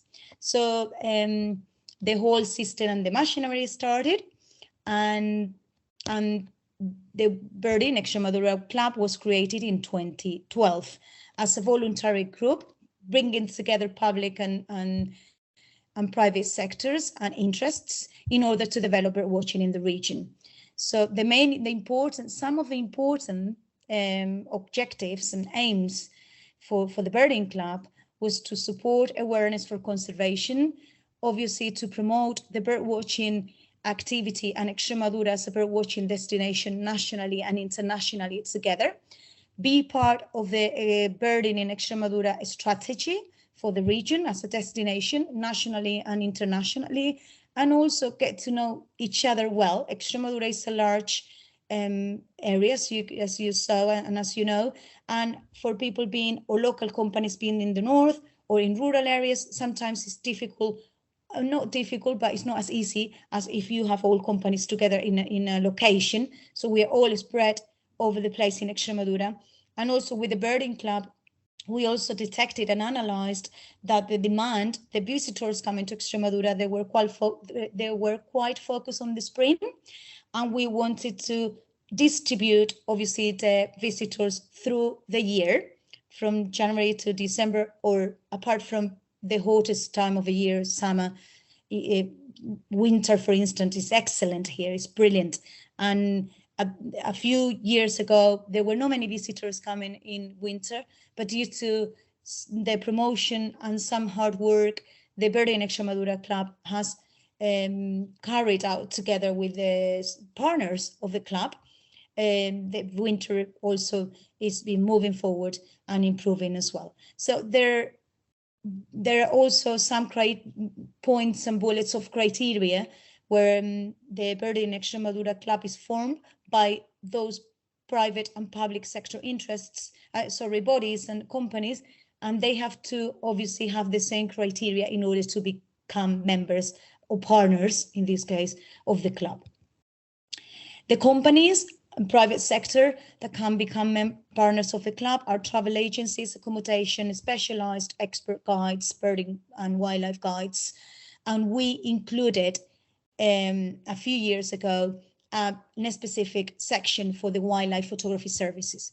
Probably all of you know, and the majority I'm sure you have experienced, and also you have heard about this. Wildlife photography is increasing massively worldwide. This is something that has been happening through the years. And in Extremadura, many people come over to take photographies in the wild, but also photography from heights, and a specific construction made by taking photos of birds and some fauna, and is with obviously a specific photography permits and in collaboration with the environmental area of the government of Extremadura as well. So if we detect and we observe there are new activities coming into or joining the wildlife activity in Extremadura, that can be channeled through the Birding Extremadura Club. And also because we are not so many, we do know as well how things are going in the region. The Birding Extremadura Club also helped the companies to communicate with each other, and in order to create that network and to get closer to the information and to people and to professionals that were all working in the same direction and on nature. The public sector involved, apart from the regional government and the provincial governments as well of the northern province of Cáceres and the southern of Badajoz, are interpretation centers, tourist offices, and those local, regional, provincial, administrations, as well as the NGOs as collaborators. And also, just to give a fact, the partners pay a fee, an annual fee. So within the commitments, some of the partners have to obviously to meet is there is an economy fee for being part of the Birding Club. And that is all agreed with the partners, obviously, in an annual meeting. So they decided in 2018 that the fee was going to go to conservation projects. So the expert guides, and by by agreement among all of the people attending the meetings, the AGMs, the annual general meetings, they agreed to donate their fee to conservation projects in Extremadura. So they study the projects, the expert guides study the projects. We created a committee and we worked on that for a few weeks. And the final result was to donate the money to 3 different conservation projects related to 3 important species in the region for bird watching. And so that's something also that is important to share with you, because it's a way how tourism has to cooperate with society and also with the resource, the nature resource of birds in this case, when we are working with birds and we are living on those resources. So in 2023, we are 140 partners. The club started with 24 partners in the beginning. And among the things we do, it's obviously promotion and planning, lots of planning and strategy. And I would like to share with you the way we organize as well, because we have tested and also tried different ways, and in order to improve the communication and to obviously to make the objectives the Birding in Extremadura club has. So some of the benefits of the club is also to work in that networking, to promote synergies, promote the brand, the Birding in Extremadura brand, to support and to give support and assist entities or bodies when they have to some consultancies, or they need some advice in wildlife or birds especially.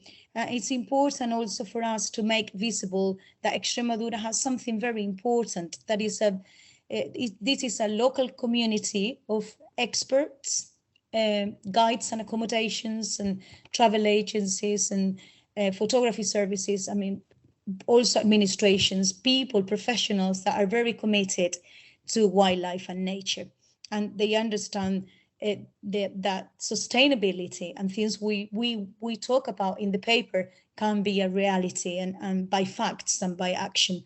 So the Birding in Extremadura club has been growing through the years, and what we created a long time ago in 2013 was this kite mark. The kite mark can only be used by the partners, and the kite mark is used after the partner who is wishing, or the company or the expert that is wishing to join the club. What we do, once the person has shown and contacted us to saying, I would like to be part of the club, we send the company some requirements. So that criteria has to be obviously approved by the Birding Club. We do it through an interview, and the criteria is related to quality services, like, for instance, providing early breakfasts and picnics and having birding guides in the accommodation and so on. So I can share all that with you, but what is important is we need to commit and also to provide that quality service, and all partners that form the club, they provide the same quality service when it comes to bird watching or wildlife activities. So regarding the marketing and the promotion strategy, that's some of the contents we work on. And those on the map, you see all the countries and locations we've been to for the last 10 years with the Birding in Extremadura club, mainly bird fairs or birding festivals and wildlife festivals. So taking the name, placing the name of Extremadura as a birding destination and wildlife destination worldwide, alone, always and together with the experts and the professionals working in the activity in Extremadura. So some images for you to look at when it comes to all these events, but it's good to see the people who are behind, obviously, the name of Birding in Extremadura.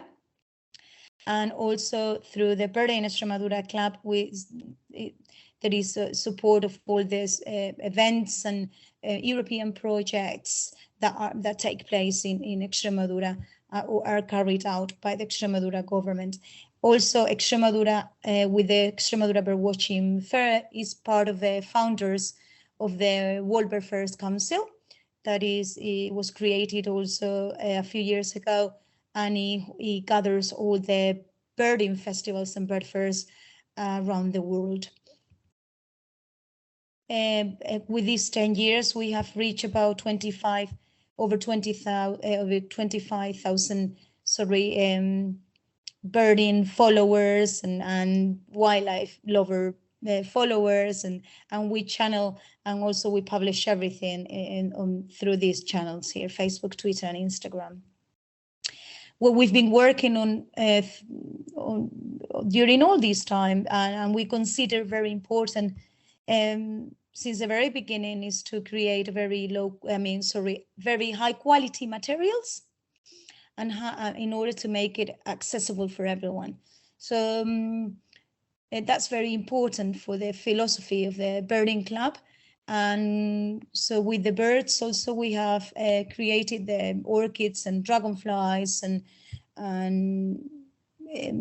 damselflies of Extremadura. So what we tend to do also, because environmental area has so much work done, scientific work done, we transfer that into more citizen, let's call it that way, or put it that way, citizen words, in order to encourage people to learn and to know more about nature and wildlife.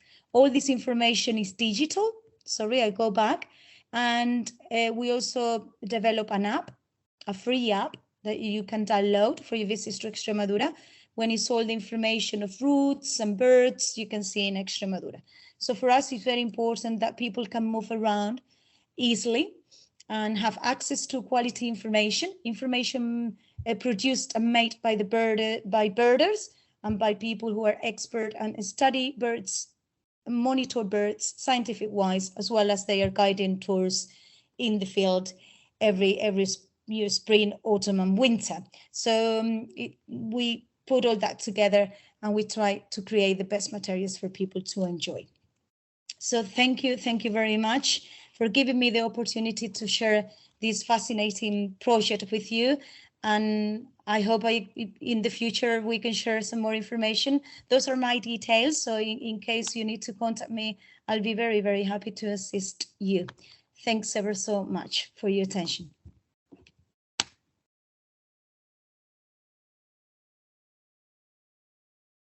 Thank you so much, Vanessa, for this great presentation and for making us discover more about this amazing world of birds in Extremadura. So I think that now we can go to the next one, Claudia. Hello, everybody. Hello, Claudia. Hi. Well, I don't have much to say because Juan Antonio, Jose Luis, and Vanessa have done a perfect job about explaining about Extremadura. I just want to share from the point of view of somebody that is not from Spain and not Spanish. My husband is not Spanish. How we decided to come to Extremadura, because I think that shows us the experience of when you got a place where you can provide some kind of experience to somebody else, and you find that place, then you can start from zero. Yeah. So that's what we did. 20 years ago, we were, my husband and myself, I'm going to try to share this if allows me.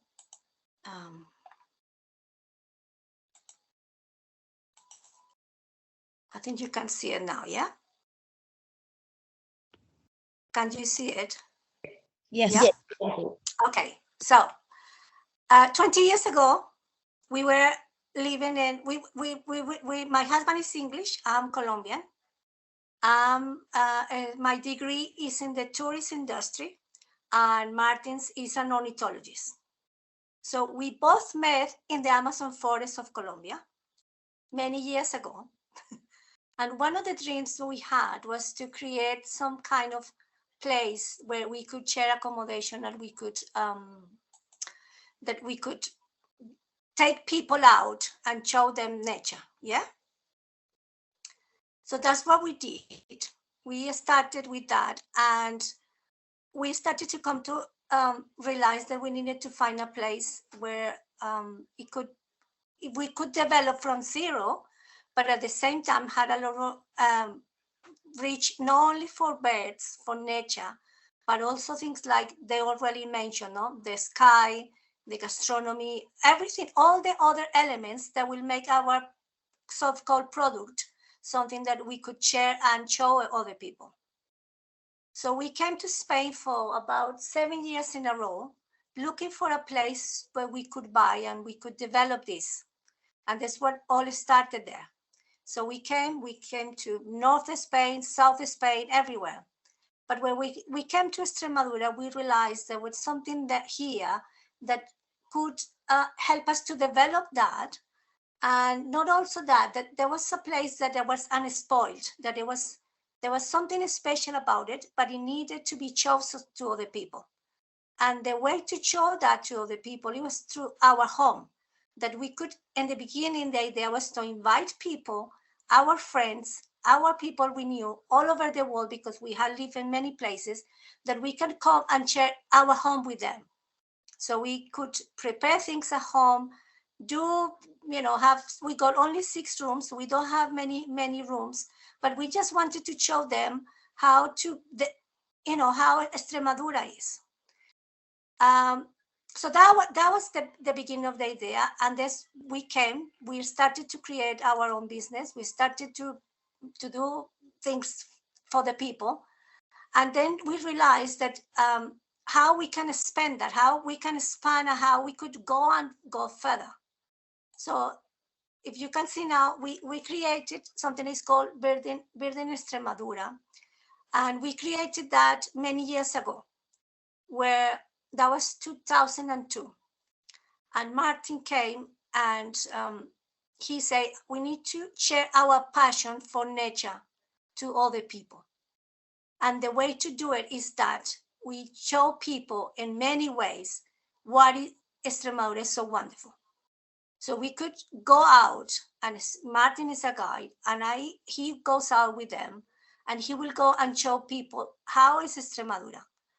Why it's so important to see how the typical local style of living is so important nowadays, and how we can save and protect this kind of people, landscape, birds, everything, culture, everything. And birds is a way to do it. It's like an open place, it's an open opportunity to show people how the rest. So for us, when people come to our house, that is not that many because we only got 6 rooms, as soon as they get in our house, we just want to share everything. It's our home, our style of life. Everything from our olive oil is our olive oil from our garden. We got 60 trees, olive trees. We cook, everything is homemade. We got vegetable garden, and every night, every day, we talk about nature and what is going on in the garden, what is going on in the sky. And our son, who is also, he's a physicist, but he is been also trying to, he was born in India. So we wanted him to have a home where he could create a base and a place where he can learn about life and the sensitivity of life.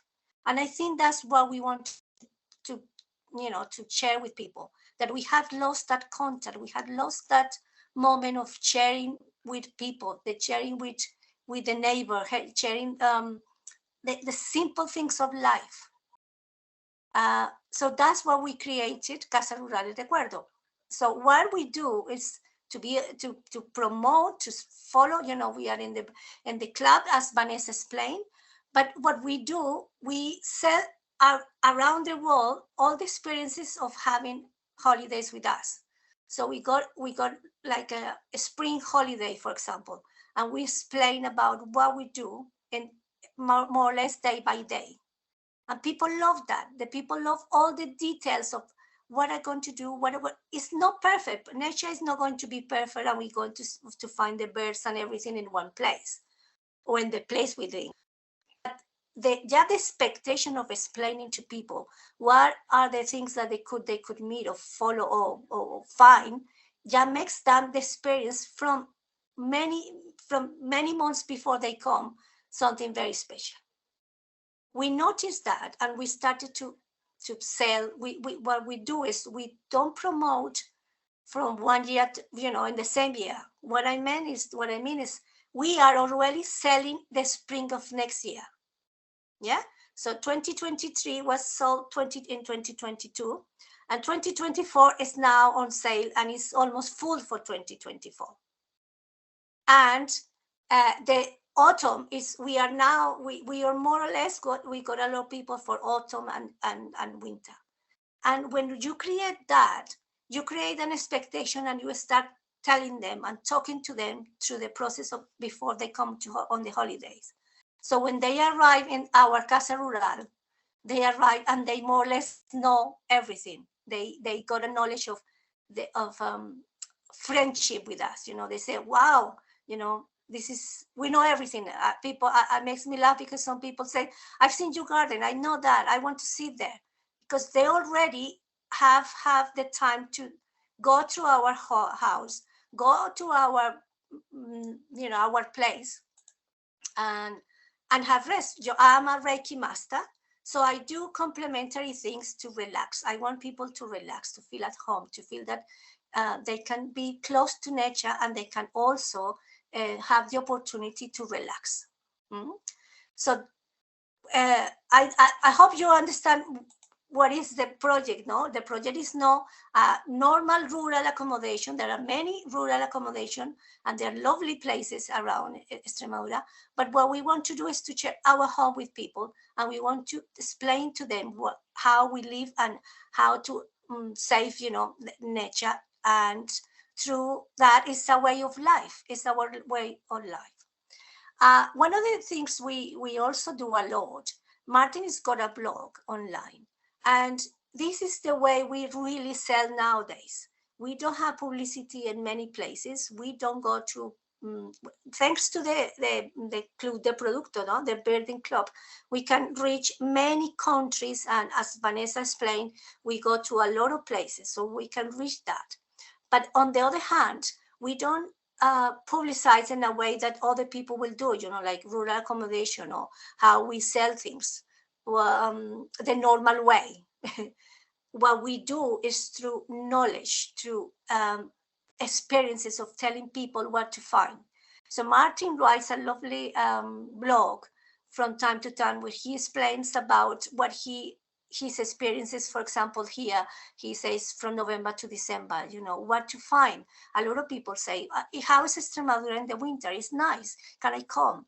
So I say, there are lovely things to do. There are many things you can explore.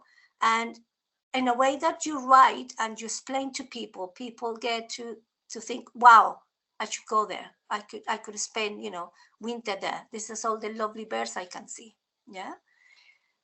We also talk about every single bird, every single thing in nature, big and small. They all have something special to tell us. And if we tell them and we explain to people what they eat, where they live, how they behave when they come, that will give people the idea of, wow, I can come this time, I can find this species in this time of the year, on when can I come? So it's a lovely way to connect with people, and the people to connect with nature and find out what is the best time to come. If we do, for example, orchids, we do tours of just to orchids. So we provide them with information on where to find the orchids, how the places we go, and we make the whole experience for the people unique. So what we said is unique. It's for two people, or it's for one couple or a small group. We don't work with large groups. We work for small groups, but the experience is so special that people feel like, wow, we want to come, we want to repeat. And that takes me to the most important thing about our business, is that nowadays, after we will we'll be celebrating 20 years in a couple of years, we will think that now more than 80% of our clients repeat. So it's a small group, it's not big, but it's just amazing how if they come this year, they will come in 2 years' time. And, we got this big group of people that become like friends. So have changed for us a lot, because that makes us feel more secure. That makes us feel more resilient to any changes when the COVID came. When it was an example, when we had COVID, it was the beginning of the season, March. We thought, wow, what are we going to do now? After so many, this is our season, our May season. It starts in end of February until the end of May, and we thought, wow, we lost it. And when we contacted the people about what to do, I will give you the money back or what, and everybody said, no, keep it, and we will come next year. We'll come, whenever is necessary, but don't think, don't worry, we will come back. We know what you're suffering. So that helps us a lot. And that makes us feel that is something that we are working on, something that it is going to, we're going to leave a legacy. And I hope many businesses start thinking out like that. How we can do a legacy, that we can create something that it will keep our rural areas, and it will give the chance to nature to be as perfect as it can be for many years to come. So more or less, that's what I wanted to say. I don't know if you got any questions or more information, but it's very passionate what we feel, what we do. I think that's what it makes our business so important, because that's what we want to share. That's what we want to, apart from all the things that Vanessa say, you have to do that, you have to have breakfast at that time, all the services, the normal things that we have to do. This is something that is not that important for us. For us, it's more important that the experience that the people have when they come to our house is el recuerdo. That is called el recuerdo. They will remember when they came to see us, and they will remember, I said, Martin showed me this, and Claudia's cooking was that. And this is wonderful. That is what it makes our business so nice. For us, it's a style of life. So I hope this experience and this example can help and can give the chance to other people, young people, that sometimes be thinking of going into rural areas, that are afraid to do so, that they got the courage to say, we can go and show and be authentic. We, something that is important is we don't have TVs in our house. So yeah, when we said from the beginning, there are no TVs. So people that want television, we won't come. They won't come. And many times they phone, but why don't you have a TV? I say, well, because there are 90,000 casas rurales around. They got the TV. I don't have it. There's only one. So things like that makes that people want to come back. So this is our experience, and I hope you like and you understand our style of life. Thank you.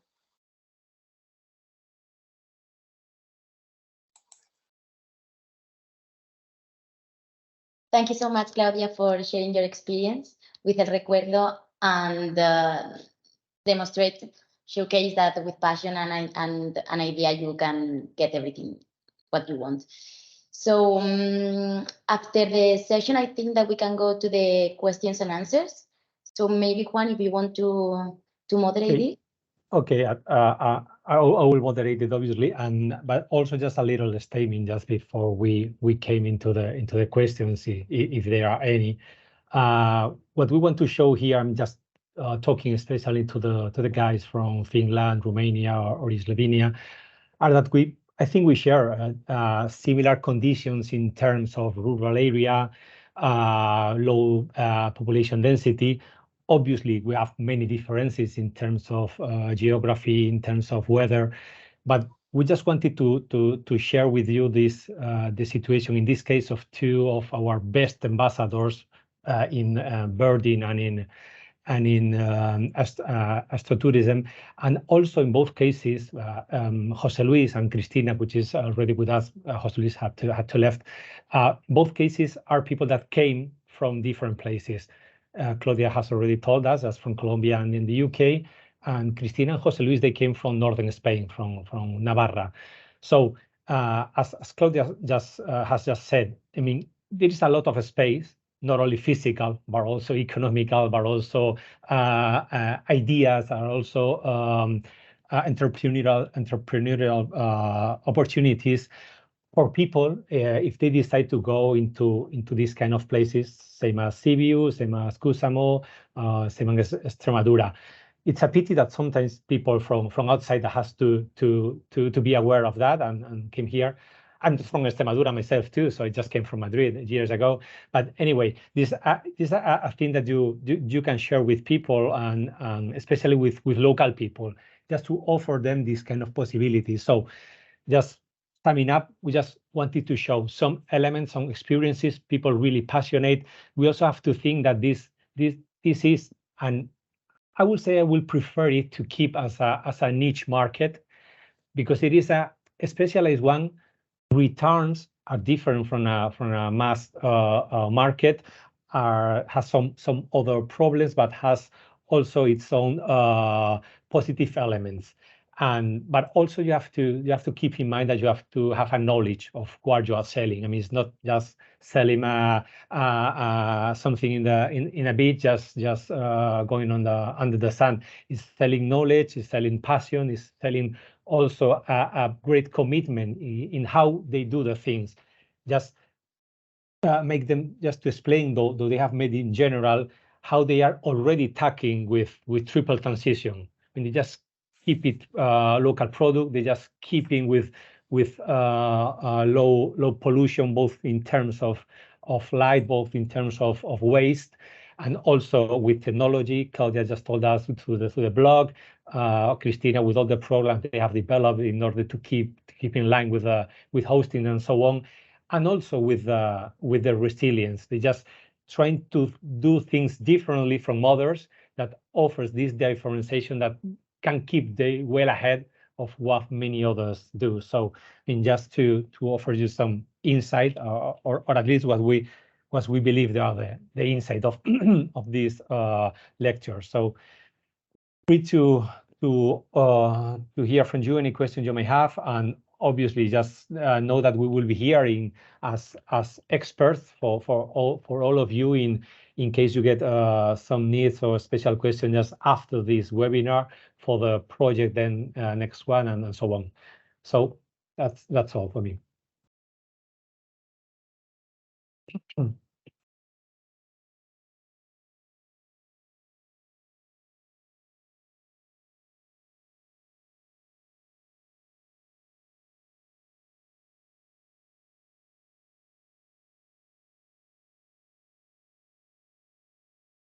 Can I? Hi, Julia. Yep. Hello. Of course. This question is for you, Juan, because we would like to know if you have some trainings for guides in the EBM, Good Night Extremadura strategy. Yes, well, I just mentioned it a little bit while talking about the El Anillo, the innovative center, and as I just said, I mean, this is a part of it that is related to knowledge and formation. So Claudia has the opportunity, as Martin being a biologist, and some others like Cristina and Jose Luis also with the astronomy, both from a hobby and also from their own formation. But it is crucial to form people. And here, what we saw that we have some tourist guides actually working, as I said, for the cultural and heritage and some other aspect of tourism, but they could and they need a special formation as as guide, we say, for astrotourism or for driving groups of people in the active or nature activities. So for the last 3 years, just after the pandemic, we just have launched up to 6 courses, and this has been courses that have been defined and organized by us, for the people working with us, with the scientifics. And so we just talk to formation companies and the school, and finally just put together all the pieces of these puzzles.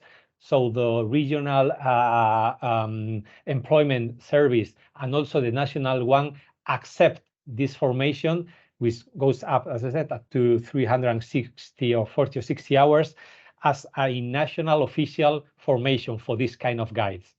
Obviously, is not having a degree in astrophysics at all, but it's enough for helping them how to drive a group in terms of security, in terms of needs, in terms of, for those amateur groups, showing a little bit of the million of elements that they can see at the sky. So this part of teaching people, on getting a training for local guides that can easily be combined, this tourist of the cultural tourism with nature tourism, with astrotourism, up to a certain extent, obviously. But it is, I think it is a good element to copy for other places, in case you may find it interesting.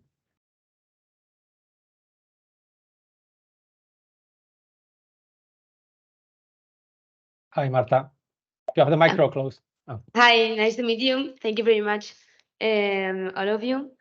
I have a question, because you were talking about different projects on the rural areas, and also Jose Luis mentioned that we are very disconnected from the sky. And I would like to ask you if you have any idea or any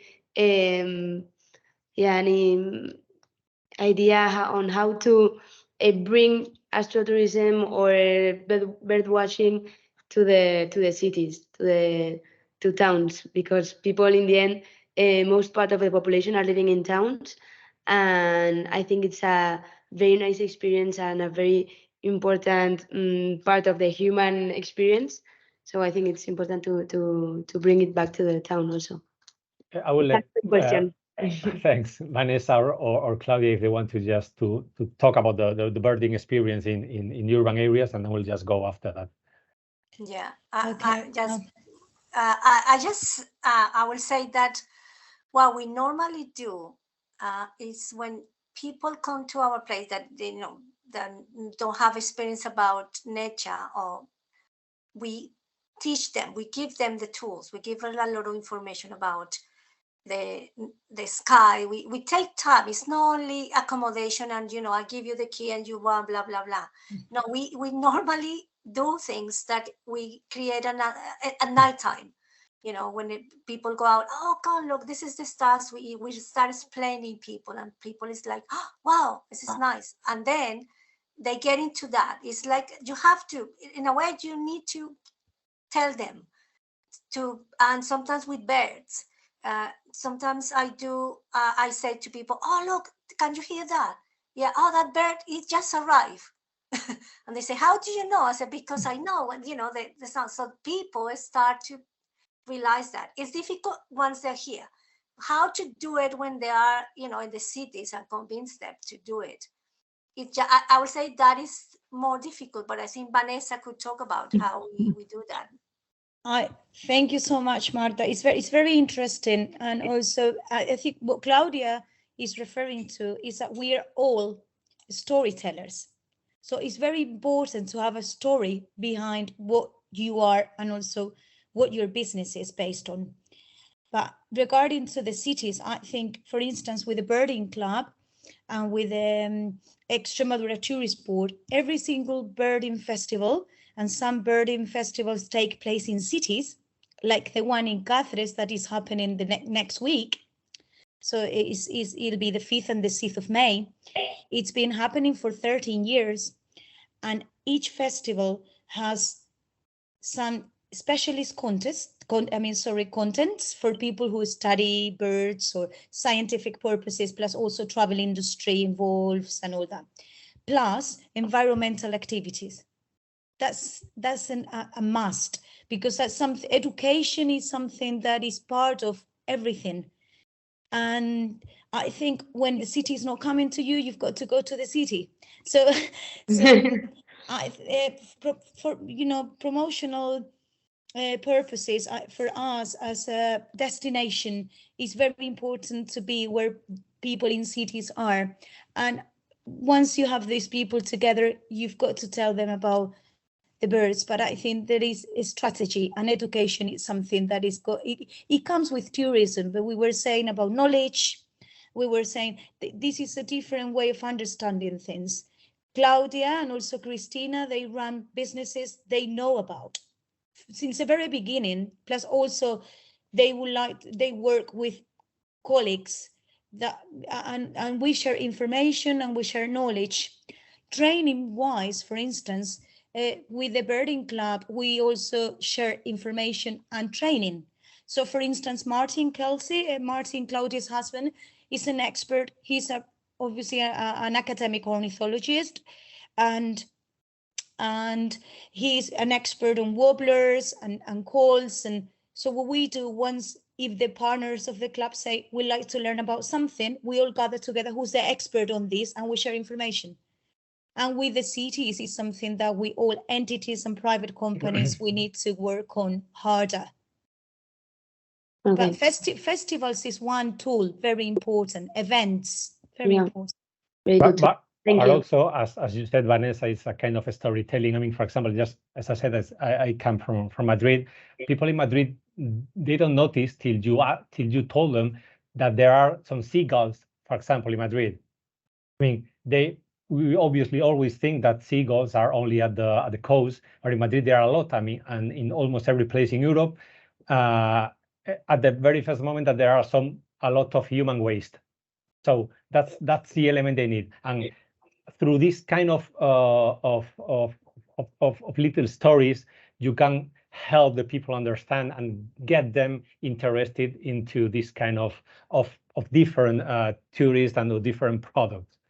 Same as with the migratory birds, you can see them if you look above in Madrid. But usually, if you don't have any other information than that, okay, just something just going over there should be birds, but okay, which type of bird, from where they come, where do they go, and so on and so on. So the main element is to start and to arise this interest in the things that, as we mentioned, we just try to focus on school and college just to make publications, obviously with different terms of academic rigors, depending on the public objective that they are designed for. But doing that, we just keep the people interested, and also it will be easier later on just to make them protect and make them protest when they have some light pollution, where they have some many other kind of pollution that they know by the fact that they have studied that they can provoke many problems. Thank you.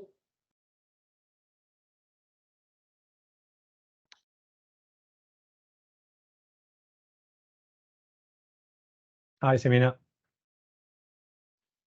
Hi, everybody. First of all, I want to thank you all for these enriching and very inspirational presentations. And I have 3 questions for you. My first question is related to let's say, the performance of tourism for your destination.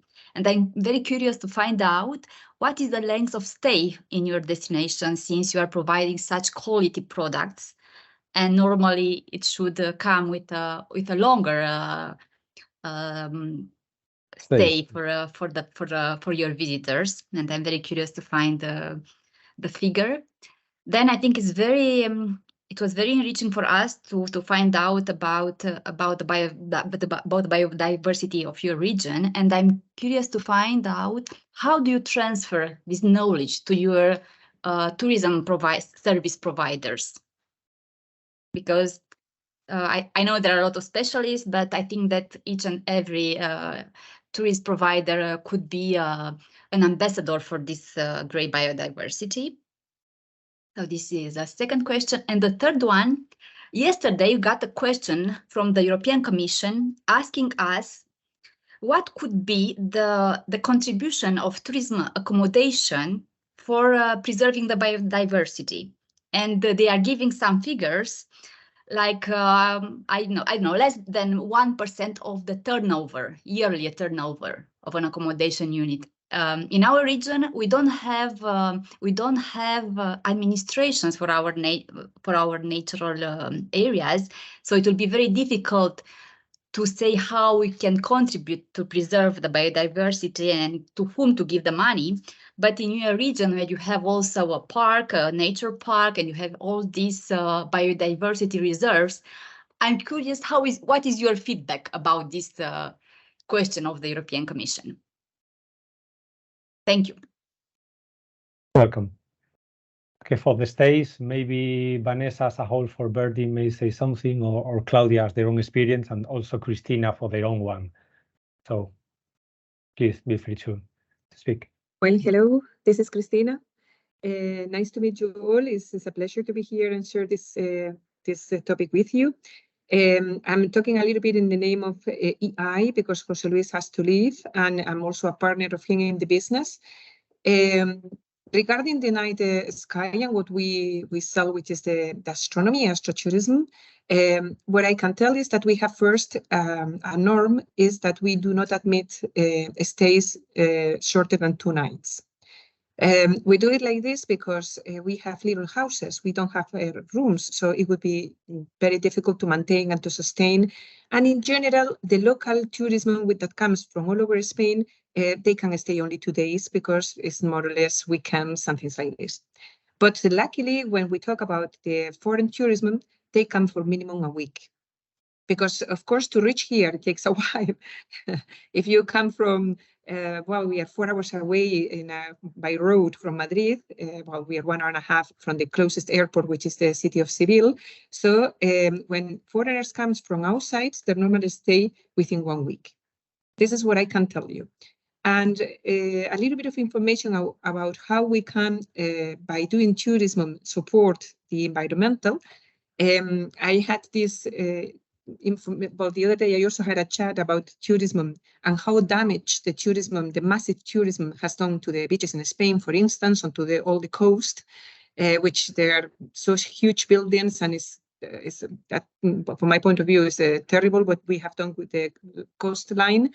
But I must say that tourism, the way we do it in the rural areas, not only help to maintain the life, the people that lives, to retain, to avoid that the towns become empty of people, but it also helps to maintain our environmental. For us, the night is our value. So we do our best to protect. We fight against light pollution. We do a lot of spreading in colleges, in people that come over. We take the telescope with us and we go to different towns trying to explain what we do and trying to explain what we have over our heads, which we normally don't see due to the light pollution. So tourism, rural tourism has become a very positive way to retain population on the rural areas, to bring richness to areas, and to make that our values are preserved. Values like birds, values like heritage, values like calm and quiet. This is what we sell today, and I believe we are a motor to support our environmental. Also, Christina, you can say about your accommodation that you have restored some of the old buildings, not to build new ones, but also the new elements are not great structures. They just can be taken off in case you leave the... Exactly, but not only that. Well, of course, when we rebuilt the building where we are, which was an old mill, an old water mill, of course we use all the local materials like floors made of mud, but also when we offer something in a rural house, we offer products that are made locally. So we provide a little bit for breakfast and things like this, and they are all products made on the local activities, which is also something very important. We try not to have, well, we try to make that all community is being benefit from our activity. Because of course, we don't give dinners or lunch, we don't have a restaurant. So we oblige kind of our visitors to stay and eat on the local restaurants. So by bringing tourism, we not only preserve our environmental, but also we help the community to benefit from all the acts we do. And I believe this is also very important. That's why Jose was mentioning that we have to share each other. We have to work in a community. For me, it's very important that there are other peoples in the area that provide service to my own customers. I mean, I'm so glad there is a company next to me that has horses. So they do horsing tours. So I can offer to the customers that stay by me days activities, because my activities are mainly at night. So it's a very good combination, and we all can win, or we can all support each other with all these activities. And also, for example, in terms of Spain, we have many problems every year, not just the summer, but a great part of the year with the fires. Keeping people living in these areas help maintain the forest cleaner and more protected than otherwise. So it's absolutely if we draw a regression and a statistical one, the places with more fires, big fires in Spain, are those where the depopulation has so widely almost fall everything away. Just in the northern west of Spain, Orense, Zamora, those areas really kind of lost more than half of the population in the last 10, 30, 40 years, and the damage of fires there are great. So it also helps sustainability. I just want to say something about, for example, for the tours we organize, we got some rules about what we use. We got special bags where they carry their own packed lunches every day, and we reuse them. It's like this is a bag that you recycle, and you say this is for you for the whole week. You cannot throw it away. And everything we use is minimal of waste. We don't sell any plastic, water in plastic, nothing. So people, this is a rule in the house. So when people want water, for normal water, bring you thing and we will fill it up. But we don't sell things like that. We got solar panels. We have slowly have created a lot of things that it's like protecting nature around, but also local food. It's all we got our vegetable garden, but we buy everything local. And we tell people when we serve there, even how to taste it, how to eat it. It's like again, it's an experience they have. If they eat ham, we explain to them how to do the ham, and it's like wow. And they just, it's all a bit again. It's all day. I mean, people doesn't realize that we get up at 6 o'clock in the morning and we go up to bed 11 at night. It's all day long working. And preparing all these things, it takes time. And we don't want people, again, we got minimum 3 nights because it's a lot of effort, and we don't want people just to come and ciao. It's minimum 3 nights, but most people stay between 7 and 2 weeks. Some people stay, for example, 1 week with guiding and everything, and then the second week they just want to do their own thing. So, if we think about, sometimes people ask, you had so many clients. I say, well, if we think about it, when got a list of clients, it's not that many. It's not a long list, but it's a list of enough people that come and keep us going for many years, because we provide that. Again, the rooms are clean in a way that you have to, we tell them, please don't waste every day, things. If you need really to be, wash the towels and stuff, let us know. But it's difficult. And many people talk about nature, but then they waste a lot. It's a lot of wasting going on. So trying to change that is not easy. And Claudia, do you have the same experience as Cristina and Jose Luis, kind of differentiation between the national tourists and international tourists? Yeah. In general, I would say so. It's a big difference there. Yes. But I must say that the change of the people is in Spain is changing a lot. in the last few, I would say last, I see it's gone two ways. One that is become more strict, more difficult, and the other, there's another people that become more friendly with nature and they want to really enjoy nature. So it's, I think it will take time, but it's a big difference there. But I joined you what I said before, that I think we are clearly in a momentum where there is a bigger room for this kind of tourism. I know many friends of mine from Madrid just deciding, for example, for the summer holidays, instead of going 2 weeks to the coast, just going, okay, we go 1 week to the coast, especially when they have children, but also staying a week in places like probably St. Sibiu, Extremadura, or other places in Spain, in the rural areas, where you can have, okay, 1 day we do some astrotourism. Another day we just go to see how the producer of cheese or any other products. Then we go into some photography. So this going.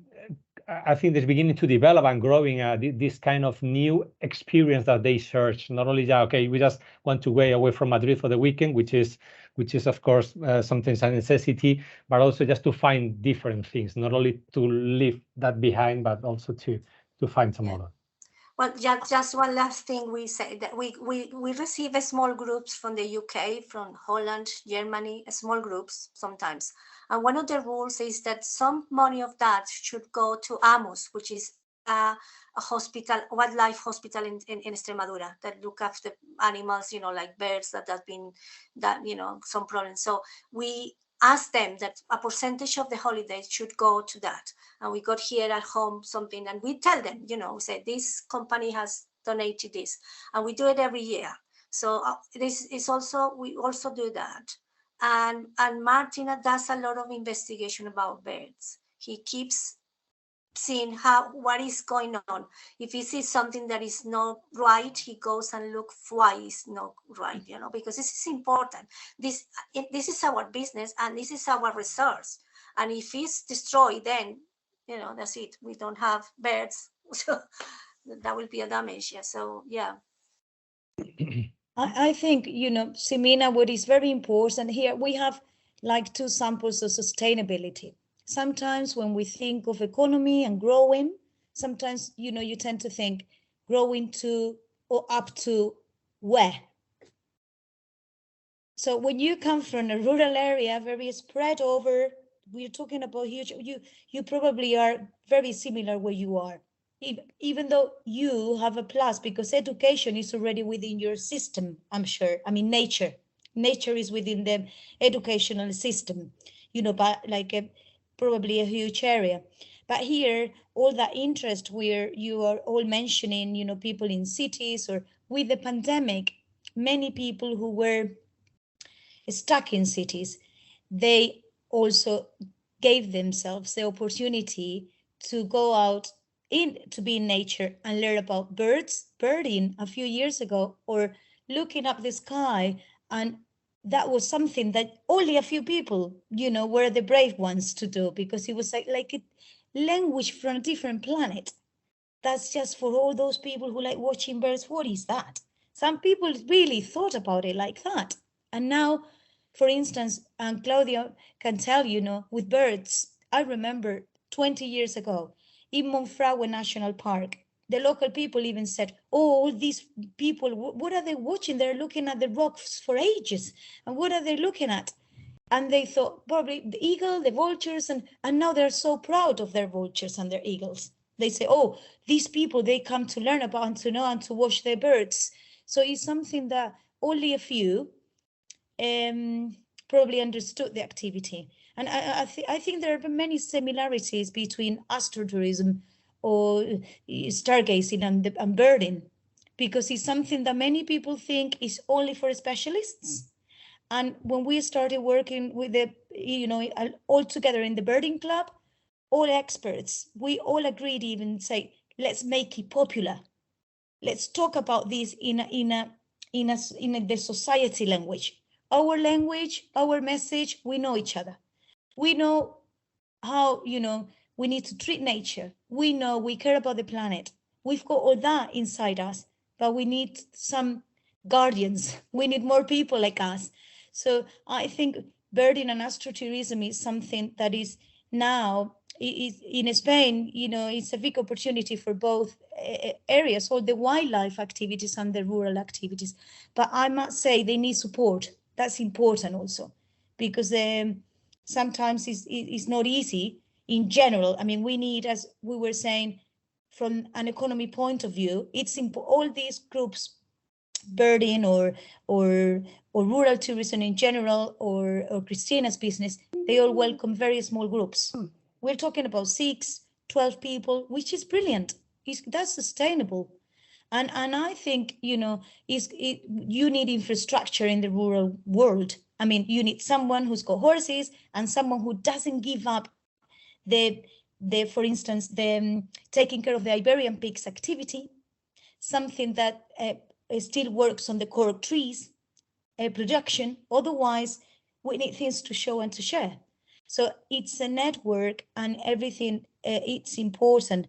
So I think that the stays are very long also. The period of staying in the rural areas.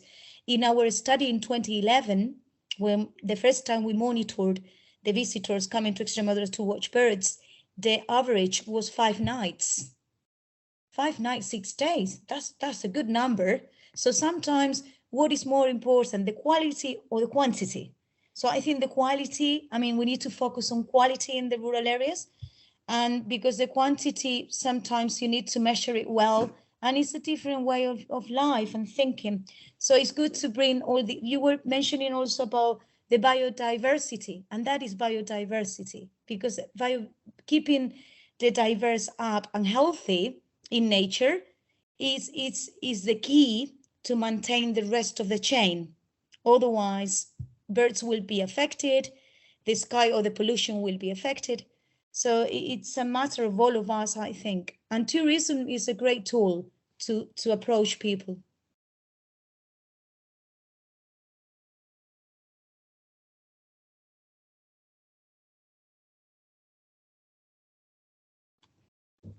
I think, if you mentioned Simina, you correct me. You say you don't, your structure is different. Yeah, governmental structure or entities or associations. Because with the birding club, we have worked in that association system to get to know and to get to work together, such as obviously we are taking into account that we are in a very huge place. So that's something that maybe, working in network always helps. Yes, we are also working in networks. What I was saying about organization is about administrations for natural areas. In Romania, everything is centralized right now. Okay. So okay. It's only concern biodiversity. If not for tourism and the local development, we also have a lot of networks, and especially for ecotourism. Yes, at the level of local destination, we work in close relationship as well. Of course, yeah, of course, yeah. I mean, this is the key for development. Yeah. Thank you for all your answers. Welcome. Well, if there is no more questions, I think we are going to leave it here. We have one left. Okay. Hi, everybody. This is Jukka from Finland, and I want to show you some picture of my window. I cannot see the sky at the moment because it's so bright now here but at winter time we can see these northern lights and aurora borealis almost every night. Also, I can see some birds flying through our cottage and also in the trees. But I would like to thank you all for the wonderful presentations that you have been showing us tonight. And me and my colleague Matti Kivelä, we will be joining us and you for the next webinars also. But I have one question, maybe somebody can answer about if people travel far from a different country, for example, to your place, by flight and train and bus and car. How is it possible to compensate their carbon footmark? Is it some kind of local system and local companies or compensation model that people can buy and maybe they can plant trees or do something else? Is there something in the Extremadura that you can show people that you use this or do this so you can compensate your carbon footmark? Thank you. Hi, thank you, Yuka. As far as I know, Vanessa may have an idea of the different information. There is nothing already done from the local or from the regional government globally in order to compensate the carbon footprint. It is true that same as happened with you over there, just we are far away from big cities, from the main populated area of Europe. That's why we have these possibilities about nature. But on the other hand, also the carbon footprint is high.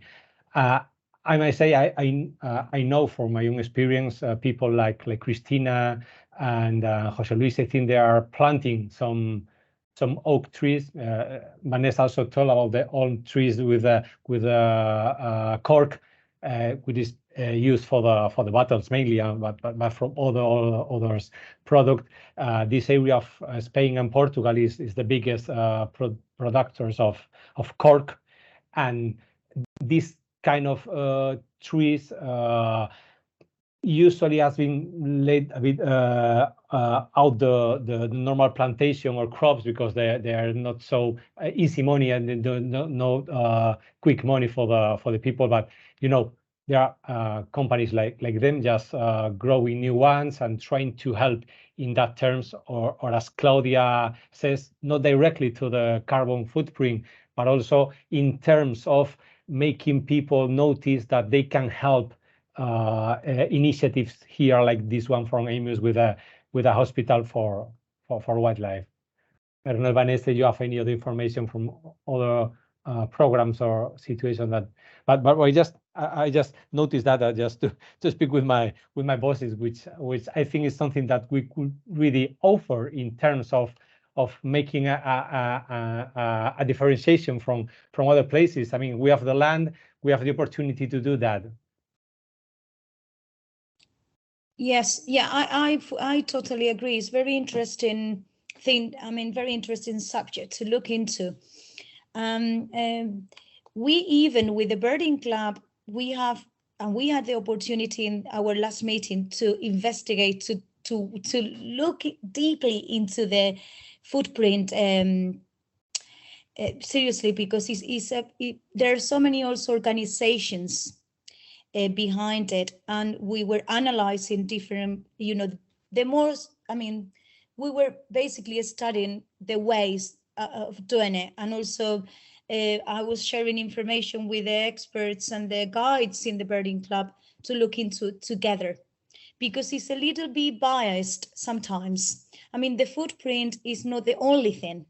You know, with the COVID, for instance, there have been so many dilemma about, you know, how not to take planes, you know, so things like that. And I think us coming from where we come from, and Claudia was saying what we try to do is we made an effort in even involving visits and contributions to the wildlife centers and the rescue centers from tourists to them, getting to know them, also the conservation projects that are in the region in order to contribute to that.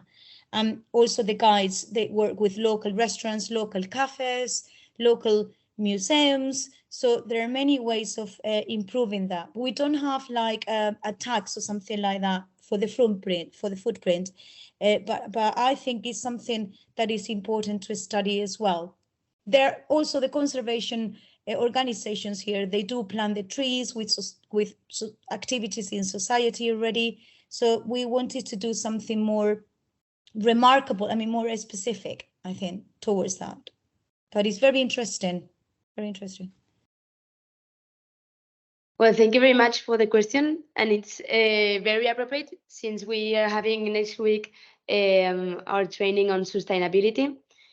And just a quick reminder that the training is from 3 p.m. till 7 p.m. You're all invited. We will send you the link through email.